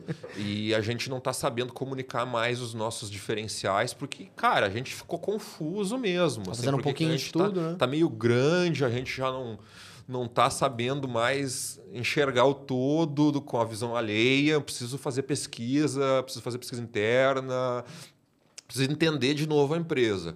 E aí, cara, foi um trabalho de 2 anos e pouco, velho. 2 anos. Isso foi que ano? A gente começou... Pós-pandemia? A gente começou a gente está em 24, a gente começou em 22. Legal. E aí, isso foi confirmando coisas que a gente tinha suspeita e matando algumas verdades que alguns carregavam, assim, a respeito do que a gente era. A gente é isso. E aí isso foi matando... Você vê como é complexo, né? 2 anos para todo mundo ali se alinhar e meio que se redescobrir e falar, pô, isso aqui que a gente é bom mesmo. É por essa linha que a gente tem que seguir, ouve né? muita gente e faz muito cruzamento, né? Então, cara, foi um processo exaustivo. E horário marcado semanal ali para fazer debater. debater com o Tinha consultor. gente que saía puto da reunião. E é complexo, né? Um dos motivos que muitas vezes eu penso 2 vezes em ter sócios é justamente porque, pô, você pensar de formas diferentes, né? E você tem que ter ali uma dinâmica muito forte pra, pô, saber a hora de ceder, ouvir, entender, né? Ter realmente um jogo ali bem psicológico pra você conseguir tocar, né? Você com 5 sócios, né? A consultoria foi conduzindo isso, porque eu brifei, eu disse, cara, são pessoas que... experientes, são pessoas com personalidade, que estão com pontos de vista um pouco diferentes a respeito de algumas coisas. Eu, como CEO, eu preciso alinhar isso para dar alguns passos para alguns anos aqui que eu estou desconfortável em tomar algumas decisões em função disso, dessa falta de clareza. Eu preciso voltar todo mundo para o mesmo ponto de vista e aí eu consegui conduzir a companhia para alguns KPIs que a gente estava buscando, assim, sabe? Então... Tudo baseado em OKR mesmo, foi tocando ali. E daí, assim, a consultoria, ela foi, assim, bem racional também, entende? Tipo, ela levantou muito dado, teve a fase exploratória e tudo mais, para levantar esses dados, nos mostrar esses dados, construir hipóteses baseadas em mercado também, do tipo, pô, tá, vocês estão nesse lugar no mercado, quem são os competidores que estão aqui em volta, né? Como que o que vocês têm que diferencia desse pessoal? E aí a gente pegou 2 grupos assim muito claros de feedbacks que diziam respeito à qualidade do nosso conteúdo e o resultado que ele trazia. E aí você falou, pô, é aqui que a gente tem que talvez... Exatamente. E aí a gente tem assim, o nome da orgânica não tem relação com o marketing orgânico, tá? A gente botou esse nome porque a gente sempre acrescentou tecnologia dentro do marketing digital. A gente sempre foi responsável por alguma forma trazer a tecnologia para frente dessas ações. Só que a tecnologia sempre foi vista como algo 0 ou 1, muito quadrada, muito limitada. Por outro lado, a gente entendia que o comportamento humano não é isso. A gente está em eterna evolução, como um organismo vivo, biológico, orgânico. E aí, então, a gente, como empresa, a gente sempre buscava ser muito ágil em fazer com que essa tecnologia estivesse atendendo as expectativas das pessoas. E era por isso que a gente escolheu o nome Orgânica. Legal. E, por coincidência, eu tive um momento da minha vida que eu investi muito em SEO, tá? Um dos primeiros trabalhos acadêmicos sobre SEO no Brasil fui eu que fiz, assim, sabe? Eu fiz, inclusive, um software que era tipo o SEMrush. Legal. Isso eu fiz em 2007 ou 2008. Isso foi aberto para o mercado? Não, porque eu era um boca aberta. Cara, idiota, velho. Devia ter levado a mercado. Sim, tá lá num DVD guardado no meio. Não, e tava em contato com a galera da Rock e tudo. Besteirada. Não, a Rock nem existia, cara. Nem existia ainda. Nem existia. E aí, enfim, eu podia ter me dado muito bem com esse sistema. Acabei não nutrindo isso, mas a gente fez essa análise e a gente era conhecido em alguns circuitos por diferentes coisas, assim, sabe? Tem a galera que acha que a gente é foda em SEO, tem a galera que acha que a gente é bom em mídia paga, sabe? Tem diferentes galeras. Sim. Com diferentes pontos de vista. E a gente diz, cara, a gente tem que mostrar para todo mundo o que a gente é. Que a gente é foda em conteúdo, mas a gente também é foda em performance. Senão você também tem várias vertentes, você acaba sendo genérico, né? E parece não ser bom em nada, né? E é isso, às vezes a gente tem várias coisas ali que a gente faz muito bem, né? Mas tem um core business. Né? A gente teve um momento, inclusive, que a gente, tipo assim, às vezes a Rock nos usava como um anti-churn. Que o cliente tinha conteúdo lá com a Rock, só que ele não estava conseguindo fazer desse conteúdo performance. E daí a Rock dizia, então vamos falar com a galera da Orgânica. E daí a gente entrava em campo e revertia a situação. fazer aquele conteúdo entregar realmente vendas no final do dia, sabe? Então, a gente complementava com a nossa visão, porque assim... Cara, é muito fácil tu cair numa vibe de fazer conteúdo por fazer. Exato. Porque é muito fácil tu perceber que conteúdo vende, tendo em vista que tu já comprou alguma coisa por causa de algum conteúdo. Então, tu entra naquela, então a minha empresa também precisa fazer conteúdo. E aí começa a fazer conteúdo de forma aleatória. E daí tu vira um bibliotecário, tu vira um professor, tu vira um amigão, mas tu não sabe fazer negócios com aquele conteúdo. E é completamente diferente, como você sabe, tu simplesmente fazer conteúdo por fazer. A gente chama isso de sujar a web, né? Exato. Então, tu tá simplesmente espalhando lixo, conteúdo digital, né? E entulhando a web de porcaria. Diferente de realmente tu fazer content performance. Então, conseguir realmente fazer a empresa crescer. E quais são os pilares que você vê que hoje é importante para conseguir linkar esses dois? Tanto conteúdo quanto performance hoje. Bom, beleza, vamos lá. Eu acho que a primeira questão é realmente autoconhecimento que aquela marca tem, né? Quanto mais evoluída a marca, mais história tem a marca, mais consciente ela é sobre si mesma, né? Então, isso acaba se tornando um pouco até intuitivo. Às vezes tu pensa, tu vai olhar lá o portfólio da Orgânica em relação a marcas, a gente tem empresa na Fortune, a gente tem empresas incríveis lá, mas nem toda empresa é incrível. Ela está realmente estruturada no que diz respeito à estratégia de branding, posicionamento, propósito, etc. Tá? Às vezes é uma questão realmente intuitiva, ela está no mercado com um produto muito bom e aí aquilo vai indo. Ela hoje se tornou a pioneira. É um Titanic gigantesco. E aí ela não conseguem tirar ela da liderança, mas daí tu pensa assim, não, ela tá prontinha. Não, às vezes ela não tá prontinha. É até mais complexo do que uma empresa talvez fosse menor. Isso ali, aí. Né? Então não dá para, de forma emblemática, dizer que uma micro ou uma grande estão em vantagens nesse aspecto. Tá? Mas na grande é mais fácil de tu pegar isso dela. Porque daí tu começa a ligar para cliente, ela tem muita história, começa a olhar para os dados e tu começa a entender o que é isso, né? Onde que ela está de fato conduzindo e por que ela está na frente dos outros de alguma maneira. Beleza? Mas o ponto é, quem não conhece o porquê que a empresa está aberta, não sabe o que ela tem que comunicar. Essa é a primeira questão. Então, eu sei por que eu existo como marca, quais são meus diferenciais, onde que eu me posiciono nessa competição que eu tenho no mercado no dia a dia. E para onde você quer ir, né? Para onde eu quero ir. Então, eu tenho uma intencionalidade em me comunicar para que aquela percepção de que eu imaginei que as pessoas têm que ter quando observam a minha empresa, então eu vou atrás disso. Eu vou ter uma comunicação de uma forma mais assertiva. Mas eu acho que o ponto é entender pessoas. Daí tu pensa o seguinte, ó. De um lado, como pessoa física, todos somos, né? Antes de tudo, uma pessoa qualquer. A gente tem expectativas quando observa a internet. Sim. Então, o que eu quero?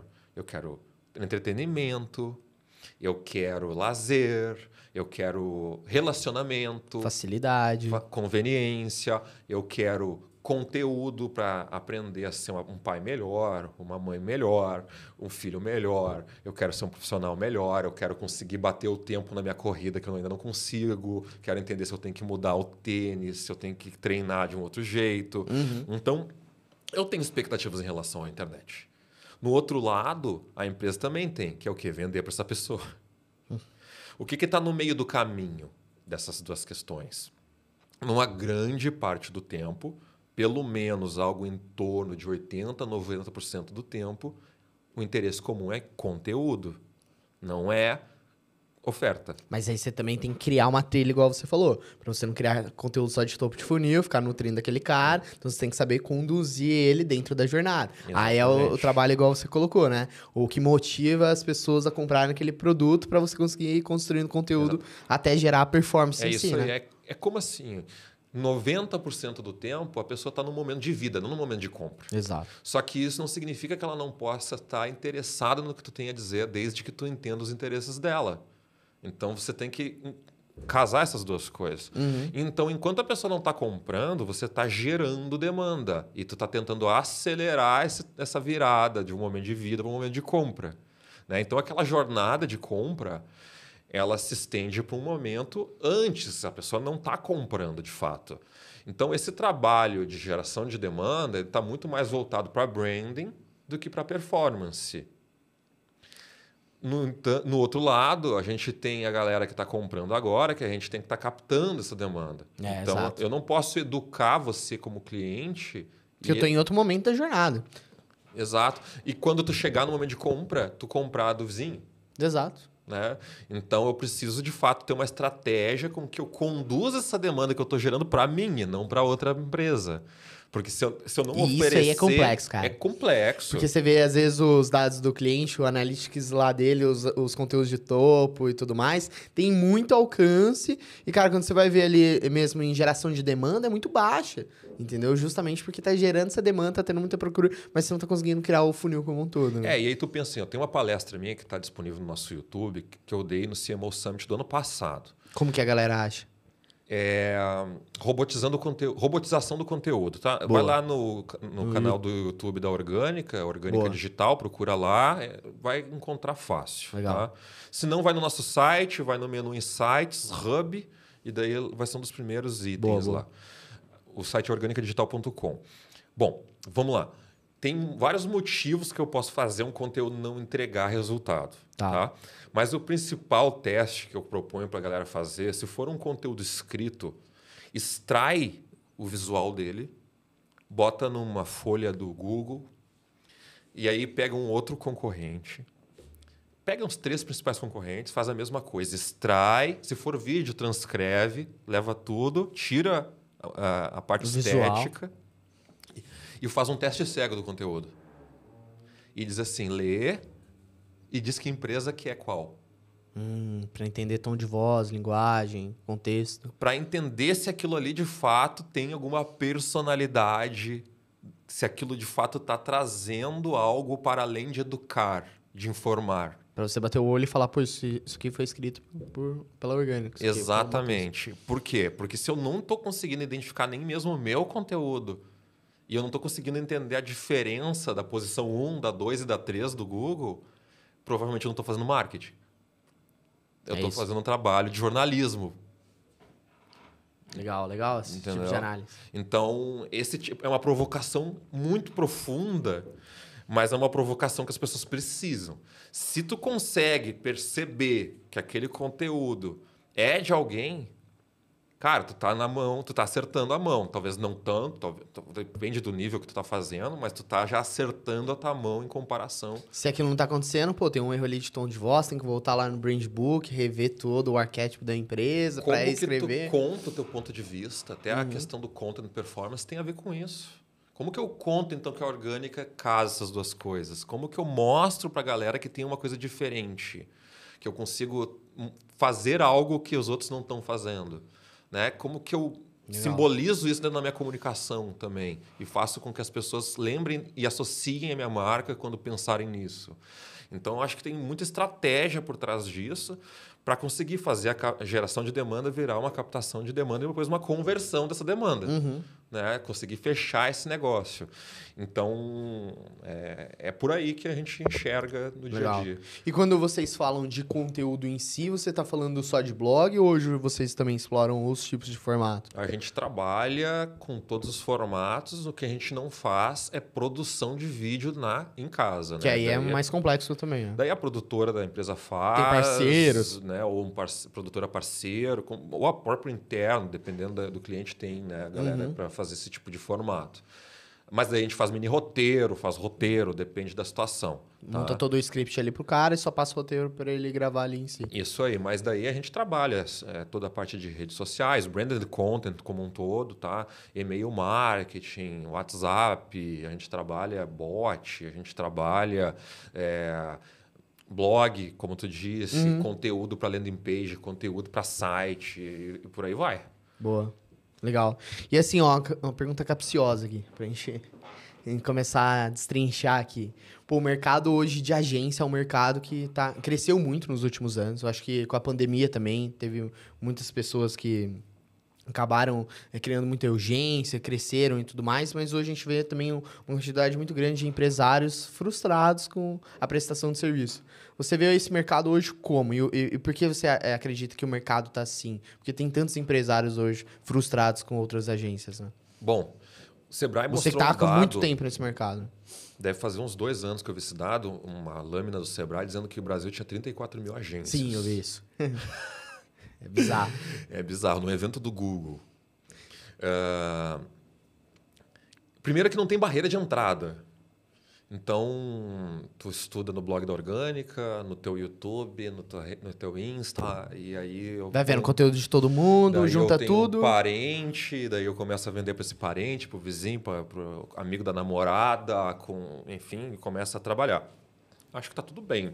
Não tem problema não. A mim, todo mundo tá no seu momento. Exato. E, tipo, o cliente que precisa desse cara, porque senão ele não teria como contratar outro. Mas tem cliente para todo mundo. O ponto é, na minha visão, o mercado de agência, e aí vamos fazer um recorte para a parte mais de digital como um todo, tá? Ele está só começando, tá?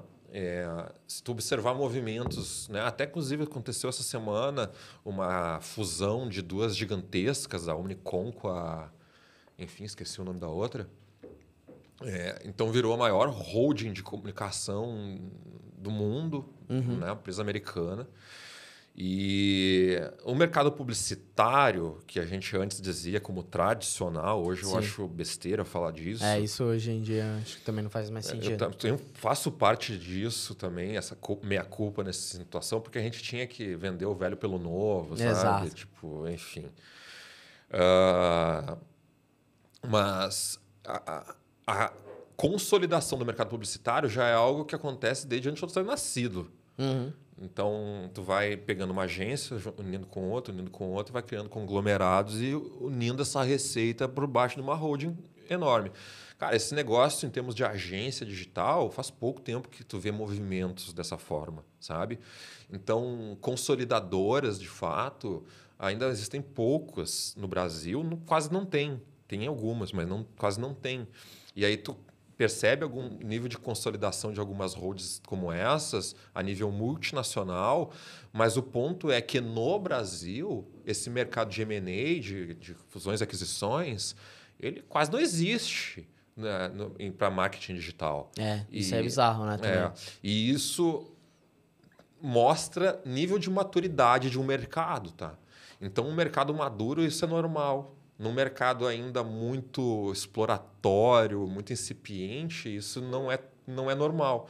Então, eu percebo que a gente está dando alguns baby steps no Brasil, de fato, para essa consolidação. Eu suponho que em alguns anos a gente vai ter companhias muito grandes, nacionais. A gente até tem alguns movimentos, mas são pequenos ainda dentro do Brasil em si. Não, tem algumas empresas bem grandes já, Sim. mas os movimentos ainda como um todo são pequenos frente a 34 mil CNPJs. Exato. Entendeu? Então, a tendência é que essas consolidadoras, algumas vão se focar em preço baixo e a chance que esses freelancers, essas urgências vão ter no mercado vai ser muito menor. Então, cara, eu tô com uma consolidadora que tem um puta retaguarda. Exato. E eu vou contratar o freelancer ali, não faz sentido. E o preço está compatível. Não faz sentido. Eu pago um pouco mais para aquela consolidadora, entendeu? Então, eu acho que isso vai ficar um pouco mais difícil para quem está empreendendo agora, começando do zero daqui a um pouco tempo, assim, sabe? Mas o mercado tem hoje espaço para todo mundo, cara. Tem espaço para todo mundo. Inclusive, existem bolhas que quase não se conversam. Então, pô... Eu vejo muito essa bolha em infoproduto e esse mercado nosso, assim, sabe? Mas de atender empresas, mais médio e pequeno negócio, porque é bizarro mesmo. Eu tenho um amigo meu que ele é muito influente nesse mercado de infoproduto, que vai lá no Hotmart, Fire e tudo mais, que nunca foi, por exemplo, no RD Summit. E é outro universo mesmo, né? Completamente. E é uma bolha e eles não se conversam mesmo, às vezes né? tu pensa que o cara é famosinho em todo lugar, mas tu vai lá na Fire e o cara nunca passou por lá. Se tu perguntar para qualquer pessoa... Ninguém conhece. Vai saber quem é o cara, e vice-versa, né? Mas também tem a bolha publicitária, né? Tem alguns bairros aqui de São Paulo que tu vai... Exato. Cara, tem ali é o antro da publicidade, Exato. né? Que trabalha mais Globo, grandes players Exato. e tal. Essa bolha é outra bolha. É. Então, são várias essas bolhas. Eu acho que um trabalho que eu tenho feito na Orgânica é justamente ir atrás de bolhas diferentes. Fazer esse cross, trazer cliente para minha bolha também de lá. Legal. Vocês já estão nesse movimento hoje? Já estamos nesse movimento. Inclusive, a gente hoje, né, isso é uma coisa que nunca falei, na verdade, mas a gente está com uma liderança nova de branding na empresa, que veio do mercado, o cara premiado, 20 anos de mercado. Eu trabalhei com ele numa agência em 2004. Legal. E ele se solidificou no mercado, redator de primeira, assim, um cara das ideias, e que tem muita história, para a gente sair, inclusive, só do digital. Falou e não falou quem é. Não pode ainda. Não, Ainda não, eu ainda vou largar não, algumas beleza. coisas, tá?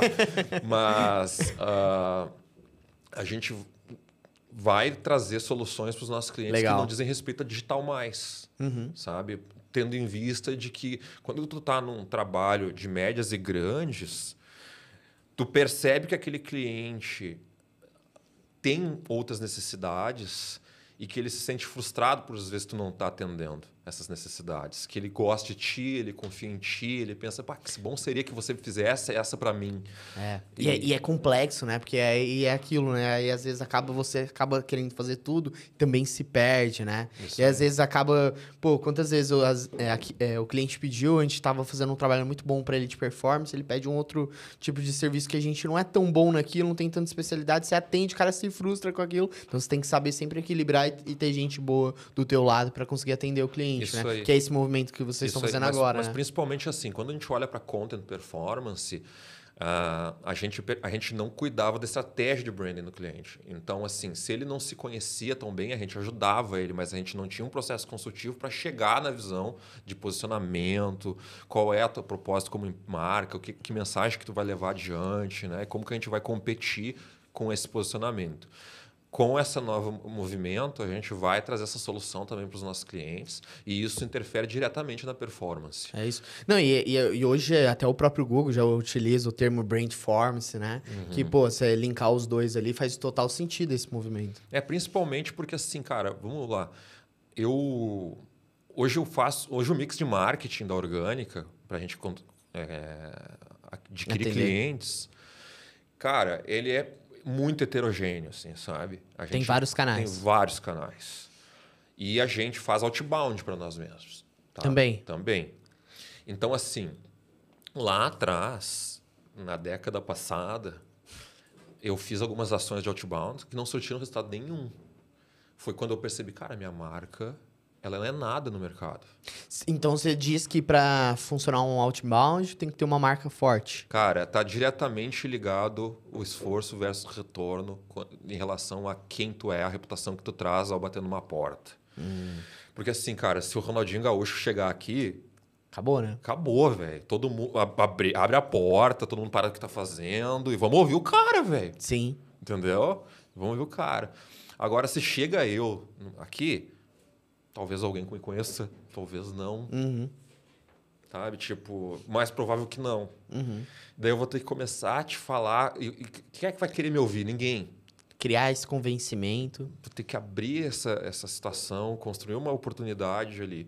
Então, eu vou fazer esforço para me conectar com um monte de empresas. Cara, eu preciso ter reputação. Entendeu? Eu preciso, de alguma forma, que a minha mensagem, que a minha marca já tenha ecoado, ou tenha participado de alguma forma daquela pessoa, para quando a pessoa ligar e dizer assim, é a Orgânica no telefone para ti, fulano. Né? Pô, legal.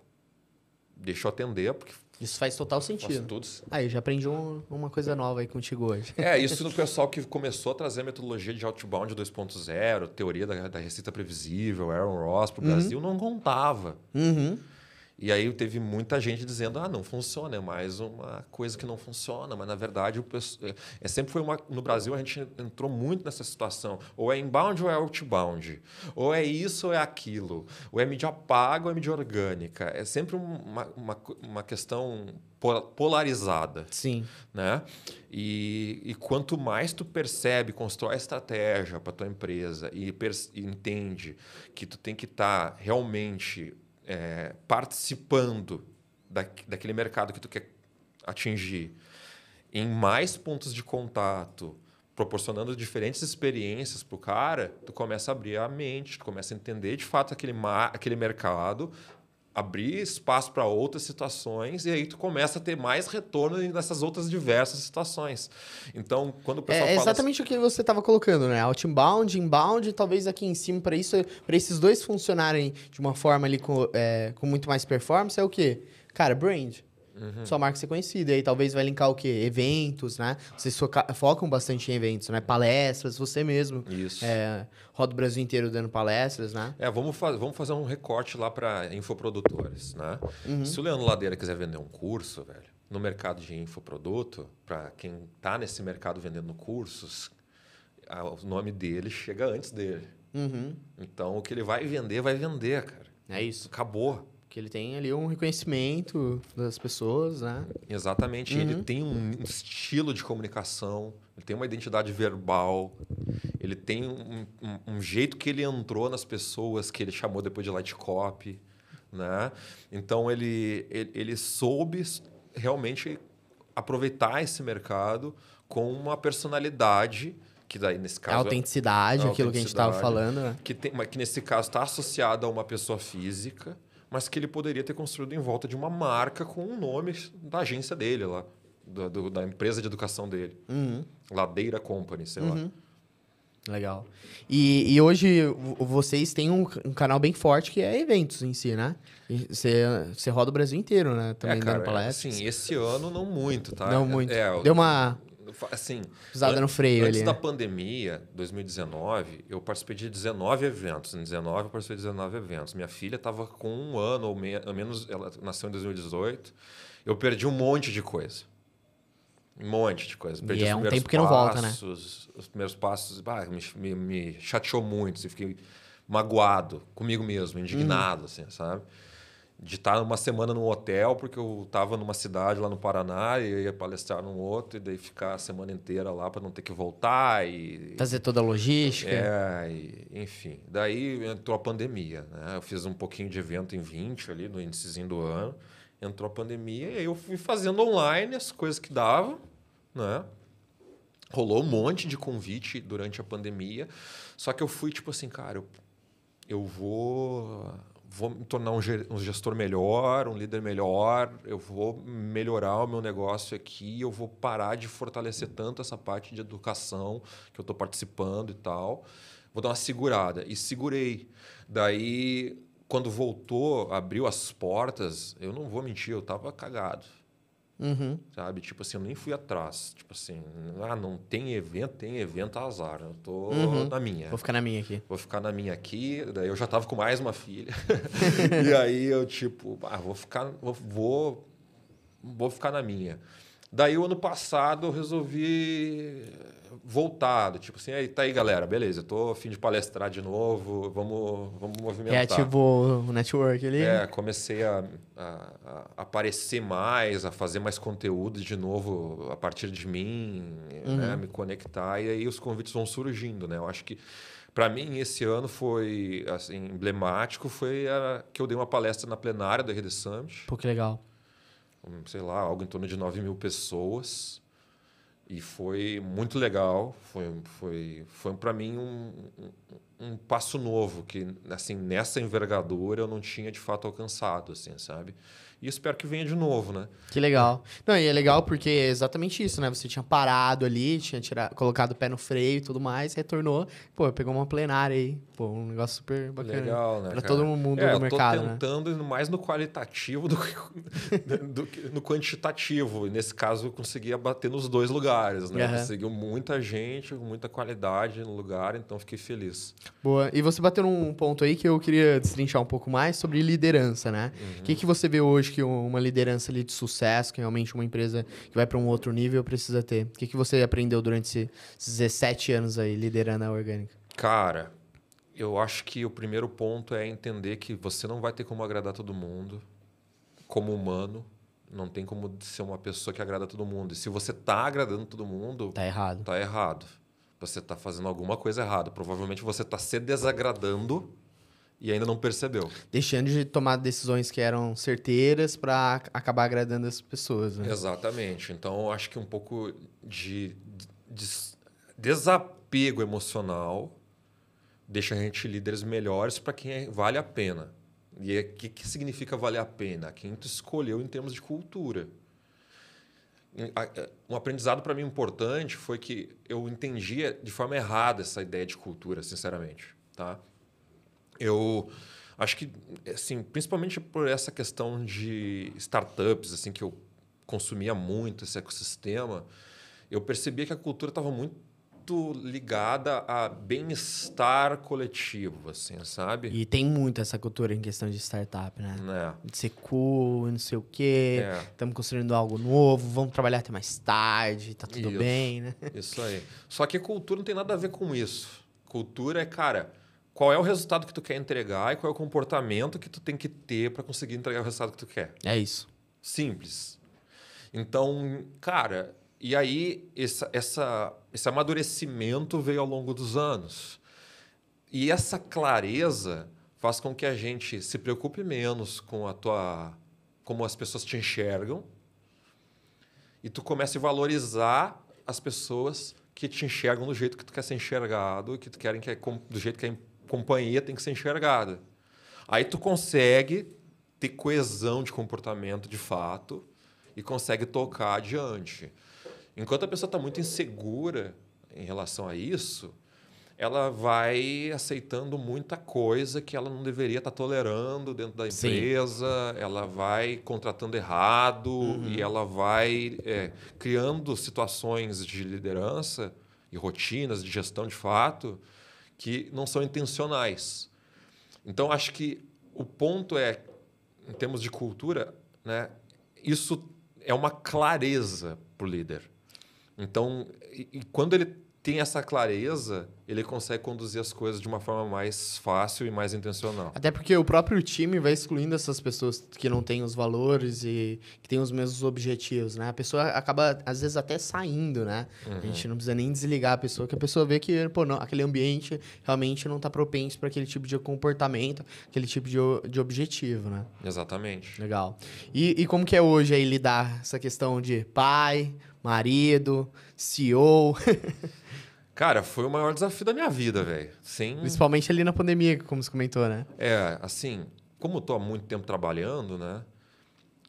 Já roí osso de todos os tipos. Já passei noite em claro, sem dormir zero, assim, e tá trabalhando no outro dia como se não tivesse acontecido nada, assim, sabe? De estar em reunião com o cliente e, tipo, tá tudo bem, sabe? Transparecer, né? Já foi difícil pagar conta, já foi tudo. Tipo, querer estar num evento, não poder estar no evento, querer patrocinar o evento, né? Tipo, enfim.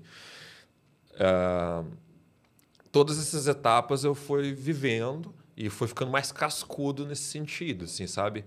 Aprendendo a lidar. Agora, quando tu vira pai, é uma carga emocional gigante, né? Tudo muda, né? Tudo muda. E eu acho que, assim, além de tu se apaixonar pelaquela pessoa, assim, de um jeito visceral, e tu começa a ter uma relação espelho que também dá uma perturbada no cara, assim, porque tu começa a ver em tempo real o teu defeito se apresentando numa outra pessoa que tu ama muito, pelo exemplo. E aí você começa a refletir sobre... E aí tu começa a ver, cara, como eu sou idiota, cara. Tipo, olha só isso aqui, é comportamento meu que ela tá fazendo, sabe? Tipo, putz, cara, eu tenho que melhorar, tenho que ser melhor. Então tu começa uma série de conflitos também que te obrigam a amadurecer, evoluir e tal. Então, assim, cara, pra mim é maravilhoso. Tipo, assim, todo mundo que me pergunta, eu devo ou não ter filho? Bom, se tu me permite a opinião, sim. Eu acho que o filho nos traz uma oportunidade de ser um ser humano melhor. E eu acho que a maioria de nós não consegue se enxergar tão bem, sabe? Não consegue se perceber, olhar para os seus defeitos, se autodesenvolver assim, sem alguma ajuda externa.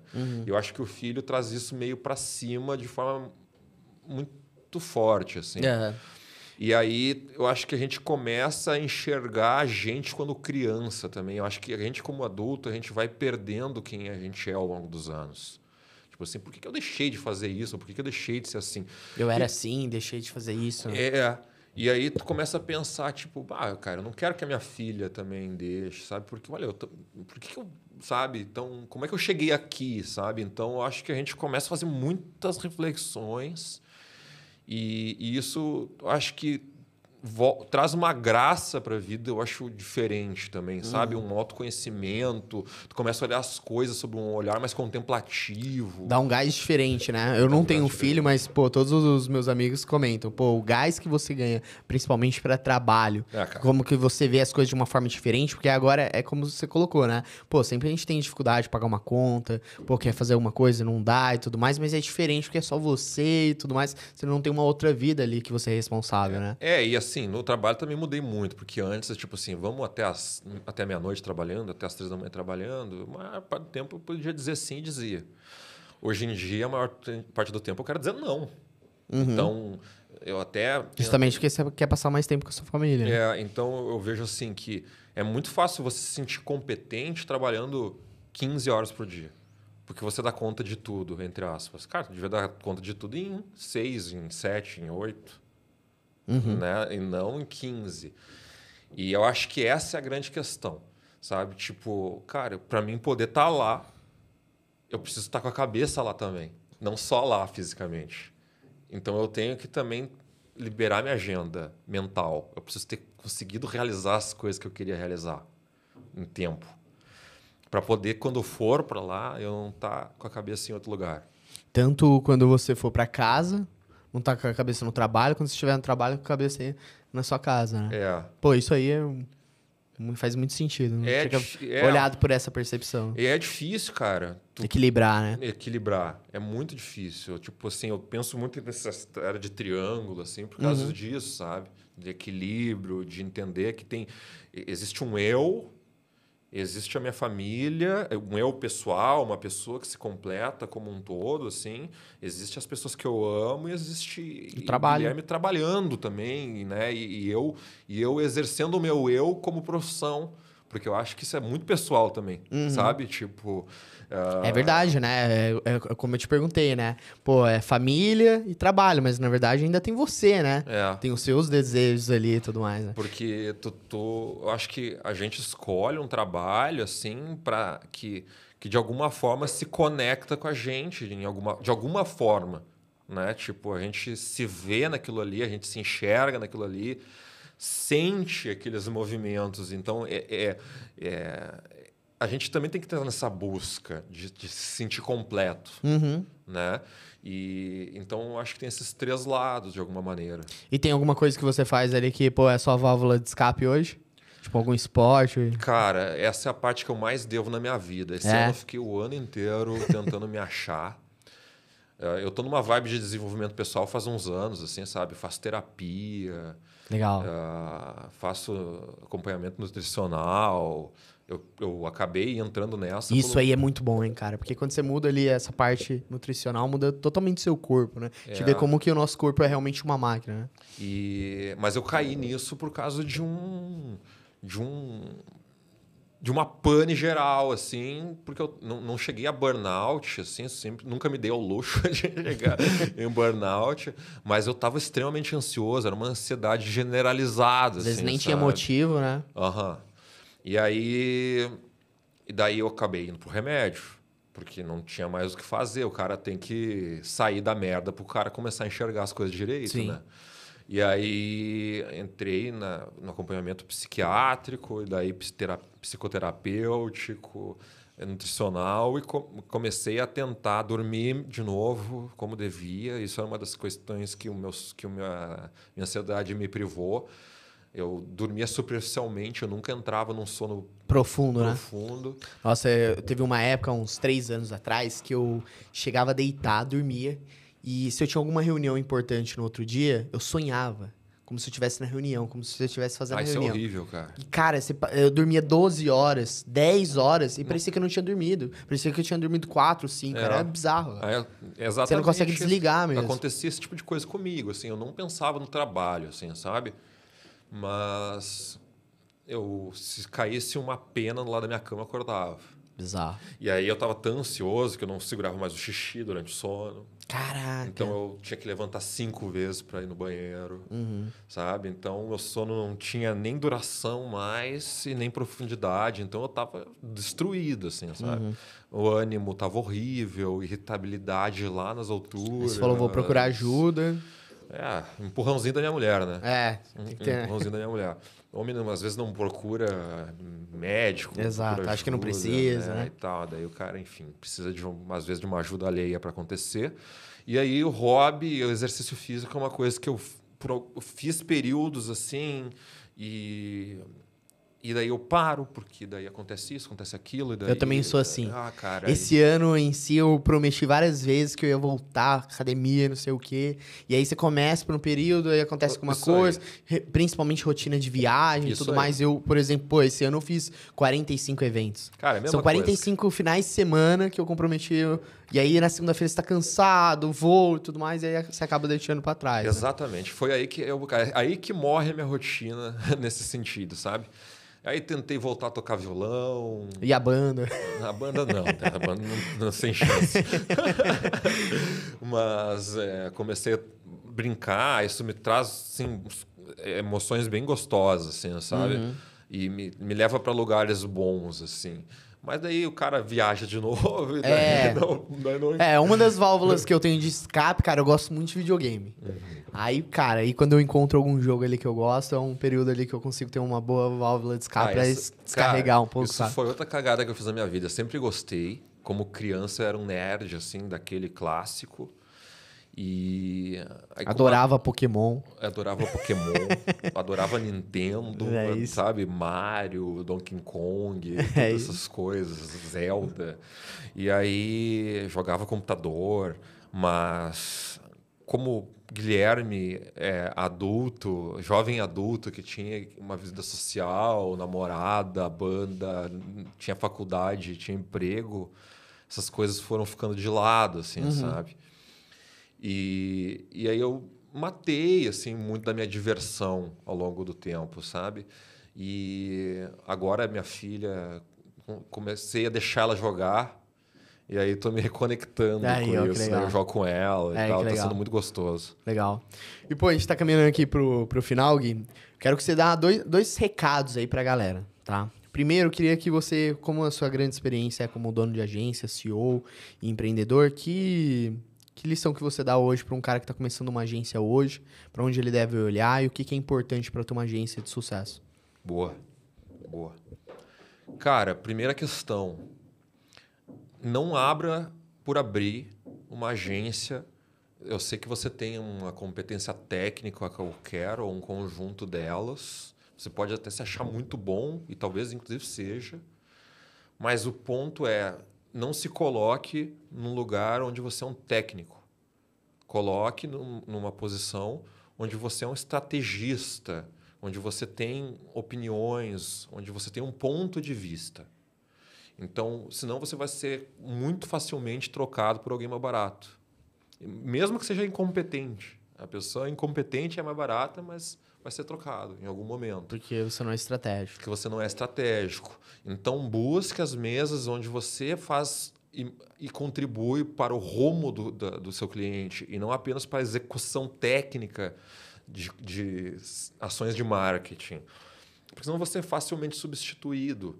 E pensa que tu tem que ter, de alguma forma, uma visão que as pessoas querem incluir dentro da empresa delas. Então, putz, eu quero que esse jeito que a Orgânica enxerga o mundo contribua para mudar um pouquinho do jeito que a minha companhia muda e essa mistura de temperos nos leve para um lugar que eu estou precisando ir. Legal.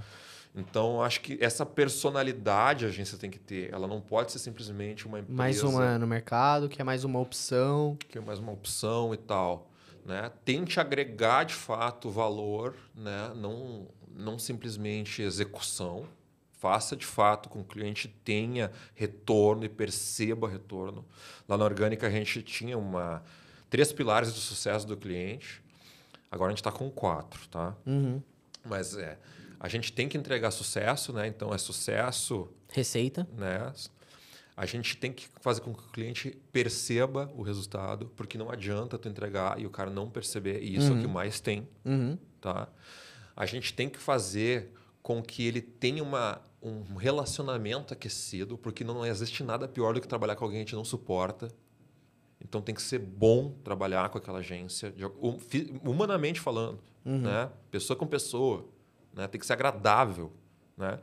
E por fim tem que trazer uma experiência diferente para não ser simplesmente um serviço qualquer. Frio, então, né? É frio. O que a gente vai proporcionar para esse cliente? Como é que, de alguma forma, a gente traz para ele situações que vão para além daquela performance com o relatório do Reportei, que todo mundo pode comprar e que ajuda demais. Aí entra de novo a parte estratégica, de você saber olhar para aqueles números e trazer uma visão sua do negócio. E aí que tu vai te encontrar no mercado, porque tu vai ter que explorar o mercado como uma agência nova, né? Então, essas experiências, elas estão, de alguma forma, ligadas às necessidades de algumas empresas por aí. Então, tu vai ter que começar a encontrar um casamento de quem é esse público com aquilo que tu quer proporcionar como empresa também. Né? É claro que, assim, de uma forma muito inocente, as pessoas vão dizer, não, mas tu tem que primeiro escolher o público para depois descobrir as experiências. Não é assim que funciona, cara. Legal. A gente, como empreendedor, a gente explora o mercado, principalmente quem é empreendedor de primeira viagem. Tu tem que testar teu ponto de vista, tu tem que testar a tua competência, tu tem que testar a tua mensagem, tu tem que testar o teu atendimento, tu tem que saber se dá certo ou não, tu tem que testar teu método. Então, tu vai explorar o mercado e vai sentir o mercado e vai pegar caminhos possíveis ali dentro. E entender, pô, isso aqui tá dando certo, isso aqui não, posso ir para essa linha. Tudo é aprendizado, aquilo às vezes que não deu certo, um aprendizado para que uma outra coisa dê certo. Tu não pode te frustrar para a oportunidade só porque alguma coisa deu errado. Então, por exemplo, eu tenho muita fé nisso aqui, mas só tá dando errado, cara. Vale a pena continuar investindo ou não? Tipo assim, tu não precisa dizer assim, tá tudo errado comigo e eu sou péssimo para esse troço aqui. Faz uma análise mais crítica, né? Tipo assim, tá, cara, eu posso não ser bom hoje, mas eu quero ser bom nisso. Então, eu posso investir nisso. Ou eu posso ser bom para aquele cara que já disse que eu sou bom hoje. Então, são caminhos diferentes, mas o ponto é, entenda que é um mercado muito competitivo, existem muitas empresas, de fato, preços diversos. Sempre vai ter alguém falando que tem alguém mais barato. Isso é normal. Então, você tem que estar gerando valor, percepção de valor para você cobrar o preço que você deseja e precisa, às vezes. Porque, às vezes, não é nenhuma questão de querer. Exato. É uma questão de precisar, porque senão fecha o negócio. Sobreviva os primeiros anos, porque as empresas quebram nos primeiros anos, a maioria. Faz a tua marca. Escolhe algumas contas para ir atrás, que tu sabe que vão ser catapulta para cima. Então, como que eu vou... Que vão te ajudar, né? Até a virada de chave. Exatamente. Tipo, por exemplo, para mim participar de uma mesa, alguém da mesa tem que me trazer para ela. Então, quem é que está naquela mesa? Qual a estratégia que eu vou fazer para chegar em alguém daquela mesa e fazer alguma coisa para alguém daquela mesa? Então, eu tenho que sempre pensar, eu estou nesse degrau, qual é o próximo? Como que é o próximo? Quem está no próximo? Quem vai me puxar para lá? E o que eu vou fazer lá? Porque, geralmente, o que acontece? Tu tá muito bem aqui nesse degrau que tu tá, alguém te puxa pro degrau de cima e agora tu é incompetente de novo, cara. Porque ali, agora, as expectativas são diferentes, as conversas são outras, os preços são outros. Tu vai te encantar, tipo, meu Deus, eu cobrava... Vai ter que se provar de novo. Exatamente. Eu cobrava R$500, agora eu cobro 50 mil, agora eu cobro 500 mil, e aí? Sabe? Então... O nível da entrega é diferente. É outra história, outro tipo de profissional do outro lado, outro tipo de expectativa, outro tipo de experiência que o cara espera. Ele já conviveu com outras empresas que oferecem outras coisas. Então, tu tem que estar sempre mapeando para onde tu está indo. E por fim, eu acho que tem uma estratégia muito boa que eu gosto de aconselhar, que é a seguinte. Sabe que tem uns animais aquáticos que se alimentam de outros animais aquáticos maiores, Sim. né? Em cadeia, né? Um minúsculo um pouquinho maior, até que chega nas baleias. Sim. Né? E aí a baleia se decompõe, depois tem os ossos da baleia, que é Não, outros... mas não é nem isso. Não? Não, enquanto ela está comendo, sim. caçando, Sim, entendi. né? Ela se alimenta do que sobra, se alimenta do próprio parte que a baleia não aproveita. Que não aproveita. Né? Mas não só a baleia, né? Obviamente, né? O ecossistema inteiro. O ecossistema inteiro. Tem um ecossistema em volta daquele animal aquático. Isso tem que ser feito no mercado também. Por exemplo, quem é um grande player que está próximo dos clientes que tu quer vender? Como que tu cria reputação para esse grande player? Como que tu ajuda esse grande player? Como esse grande player abre espaço para ti? Ele é a tua baleia. Come em volta dele. Ele vai cair coisa em volta que vai ser muito para ti. Num momento inicial. Tu vai pensar, putz, isso aqui é um refúgio? Não, isso aqui é a minha salvação do ano, sabe? Legal. Então, como um negócio inicial, com certeza. Então, quem é esse organismo que tu pretende te aproximar? E entenda, não é pedindo, é gerando valor e às vezes até pagando para estar próximo. Então, muitas vezes a gente tem que gerar valor para depois gerar valor. Né? Exatamente, para a pessoa. Então, não chega como pedindo esmolas, né? Tipo, não, cara. Cara, consegui te ajudar nisso aqui. O que você acha? Assim, no momento que ajuda, no momento que tu abre portas pro cara, no momento que tu conecta ele, no momento que tu presta os teus serviços, às vezes, até por um preço simbólico ou de graça. Eu não gosto de trabalhar de graça, tá? Sim, eu também acho que acaba desvalorizando até o seu próprio trabalho. Mas tu pode construir uma situação que torna viável aquilo ali para ti, de alguma maneira. Né? O resto vai acontecendo. Entendeu? Eu falei para ti que a gente ajudava a reduzir o churn da Rock. A Rock era uma empresa investida, enorme, perto da gente. Entendeu? Eles queriam reduzir o churn. Eu já tinha conquistado a confiança deles. Eles tinham confiança na gente. Cara, isso foi um trabalho da gente ir na Rock, um trabalho da gente mandar presente pro Peçanha, virar amigo dele, sabe? Tipo, entregar resultado, levar um monte de cliente para lá, sabe? Tipo, daí eles perceberem que, cara, olha, os clientes que eles atendem têm mais resultado do que os clientes que estão sem eles. Entende? Daí, pô, vieram ótimas contas de lá. De verdade. Eu sou super grato, Peçanha, vi eles esses dias. Cara, pô, vocês estão... Tá no meu coração, cara. Te devo muito para sempre. Né? E aí a gente é amigo, troca ideia. Legal. E o último recado, agora é para profissionais de marketing. Porque hoje a gente está vendo um mercado exatamente isso, né? A gente vê pessoas focando muito no tático, um pouco no estratégico. A gente vê hoje várias vertentes, vários caminhos diferentes. Vê profissionais ali que muitas vezes eles são muito abrangentes, fazem um pouco de tudo. Qual é a dica que você vê hoje para onde o mercado está indo? Que tipo de profissional, tanto empresas quanto agências, estão procurando para o mercado? Né?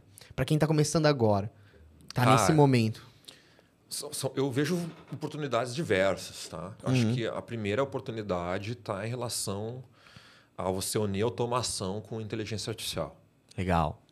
A gente tem uma massa de profissionais da comunicação que já entende mais de tecnologia, mas não consegue conectar os pontos dentro de uma empresa.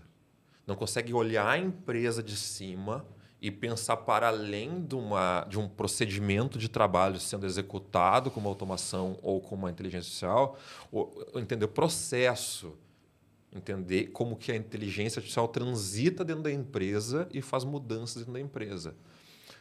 Daí, esse é um ponto. Outro ponto que eu vejo que ainda é uma grande oportunidade, com certeza, é cientista de dados, analista de dados e toda essa galera de dados que... Por mais que a gente fale que data-driven seja uma coisa do passado, porque, de fato, Hoje tudo é baseado tudo é baseado, né? em dados. Não dá para dizer assim, nossa, é a inovação porque eu tenho data-driven. Não, cara, é tudo baseado em dados. Isso é o mínimo, né? Vamos dizer. A própria natureza das ferramentas de marketing digital, elas trazem dados de fábrica. Exato. Plug and play, né? Então, é meio que obrigação. Agora, no momento que tu pega isso e conecta com inteligência artificial, você, de novo, uma nova oportunidade. Então, você consegue ter análise massiva de dados, transformação massiva de dados, ultra-personalização da comunicação. Tu tem uma série de situações que muitas agências ainda não têm acesso.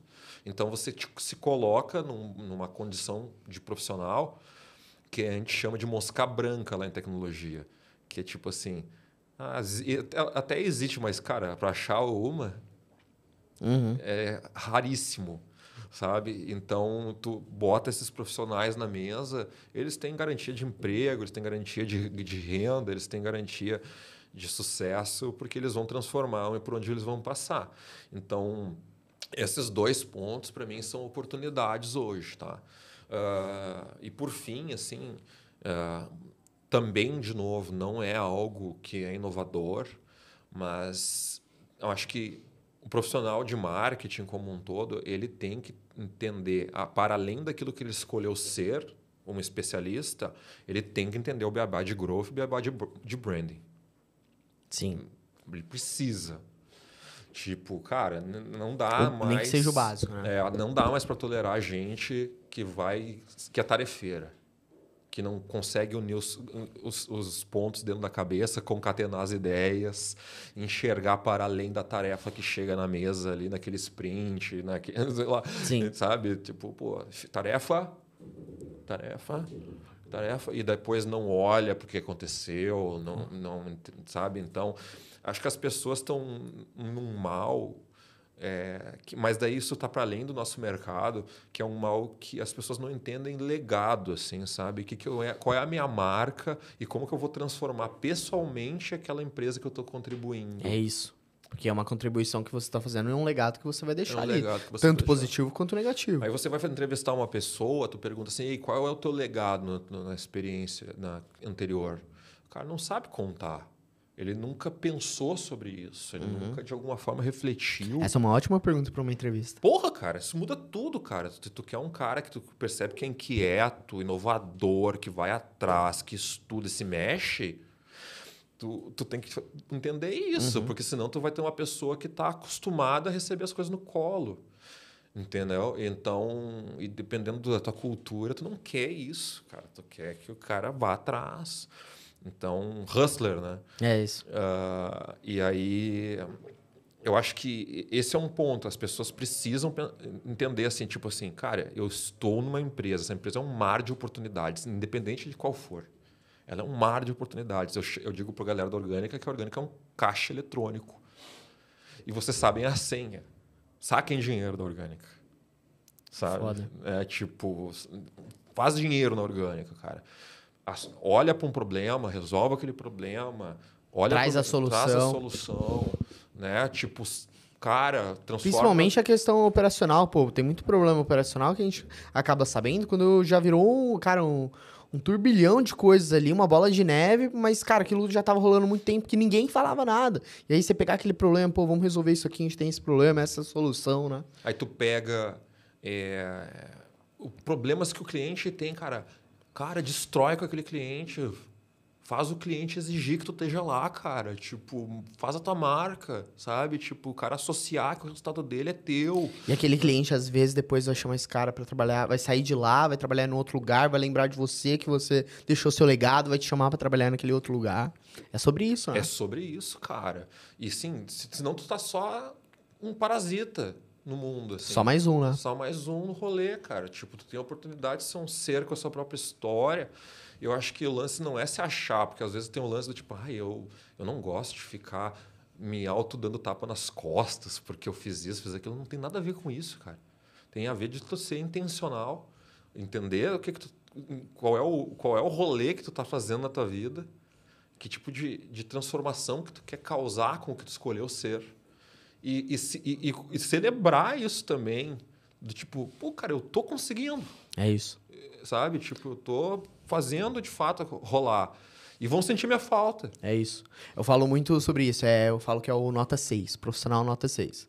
Porque quando você olha lá, às vezes, pra galera que trabalha com você, você sabe que tem alguém ali, nota 4, 3, esse cara, é muito fácil você desligar ele. Porque, pô, ele não tá funcionando, não tá entregando e tudo mais. O cara que é nota 7, 8, 9, cara, ele tá entregando, tá mostrando performance, tá deixando seu legado. Agora o cara nota 6... é aquele cara que é um parasita. Ele tá entregando ali, você não demite ele porque ele não tá deixando de entregar, mas ele também não é o cara que vai levar a sua empresa para um outro nível e vai levar a carreira dele para um outro nível, né? E, cara, a gente não pode ser um profissional realmente nota 6, né? Pô, é isso aí. Eu tenho uma provocação assim que eu faço, é como se eu botasse 4 linhas em volta da empresa e esse aqui é a receita que ela gera. Se eu trazer alguém e as 4 linhas não se mexerem para fora, quer dizer que a pessoa está consumindo o que as pessoas que já estavam dentro estavam gerando. Pô, foda. Então, tu tem que trazer o teu quadrado junto, trazer o teu retângulo junto e colar no lado daquelas 4 linhas ali. Para o quadrado ficar maior, né? Exato. Porque senão tu só está consumindo o resultado que aquela empresa já dava. Isso é um parasita, igual você colocou, né? Entendeu? Tipo, então, pô, se eu vou trazer alguém para perto, não é para consumir o que eu já consigo fazer, é para aumentar... agregar. Isso aí, para fazer aquela galera que estava ali já chegar num território que ela não chegava ainda. Então, vai aumentar a abrangência daquela empresa, vai estender aquela figura geométrica ali que a gente tinha desenhado dentro do mercado. Se não acontecer isso, cara, provavelmente tu não está sabendo fazer o teu trabalho da melhor forma possível. Deixando seu legado. Deixando seu legado. Pô, só legal. Simplesmente... Pô, já peguei mais uma dica aí contigo. Já tem uma ótima pergunta agora pra entrevista. Pô, Gui, como que é a galera... Já tô te chamando de Gui, que a gente vai virar amiga agora. É isso, a galera me chama de Gui. Vai trocar figurinha. Todo mundo que me conhece me chama de Gui. É isso aí. Pô, pra galera se conectar contigo no Instagram, como que eles te acham lá? Cara, orgânica também. Eu não sou influencer, né? Mas também não é low profile. Não sou low profile. @guilherme.d.bortoli no Instagram. Tem o TikTok também, tá meio abandonado. Não faz dancinha lá? Não faço dancinha, mas já pensei em fazer com a inteligência artificial. Eu faço bastante conteúdo para o blog da Orgânica, organicadigital.com. Né? Alguma coisa eu publico lá no LinkedIn de vez em quando eu mesmo, outra coisa é conteúdo da empresa que sai. E, cara, o melhor jeito de conversar comigo é me chamando lá e bora falar, sabe? Gerar valor. Se conectar. Me chama no direct lá, trocar umas Vai pra ideias. Canela também. Depois a gente vai pro WhatsApp, troca ideia. E enfim, se me vê num evento, me chama. Sempre a gente vai conectando as oportunidades, transformando uma limonada numa torta, num doce maior, no mousse. É isso. E vai fazendo coisa legal. Boa, é isso aí. E, pô, obrigado por ter aceitado o convite. Foi um episódio muito, muito legal. A gente conversou de várias coisas, tanto de empreendedorismo, donos de agência, que essa troca também para esse mercado como um todo de marketing, né? Foi muito bom. Pô, o prazer foi meu, cara. É isso, tamo junto. Se precisar de mim, tamo aí. É isso, agora a gente vai virar amigo, agora a gente vai trocar figurinha aí. E para você que tá aí assistindo mais um episódio do nosso podcast aqui sobre marketing, vendas, empreendedorismo no geral, toda segunda-feira a gente tem um novo episódio, tá bom? Curta, comenta e também se inscreva no canal se você ainda não é inscrito, beleza? Até a próxima, valeu!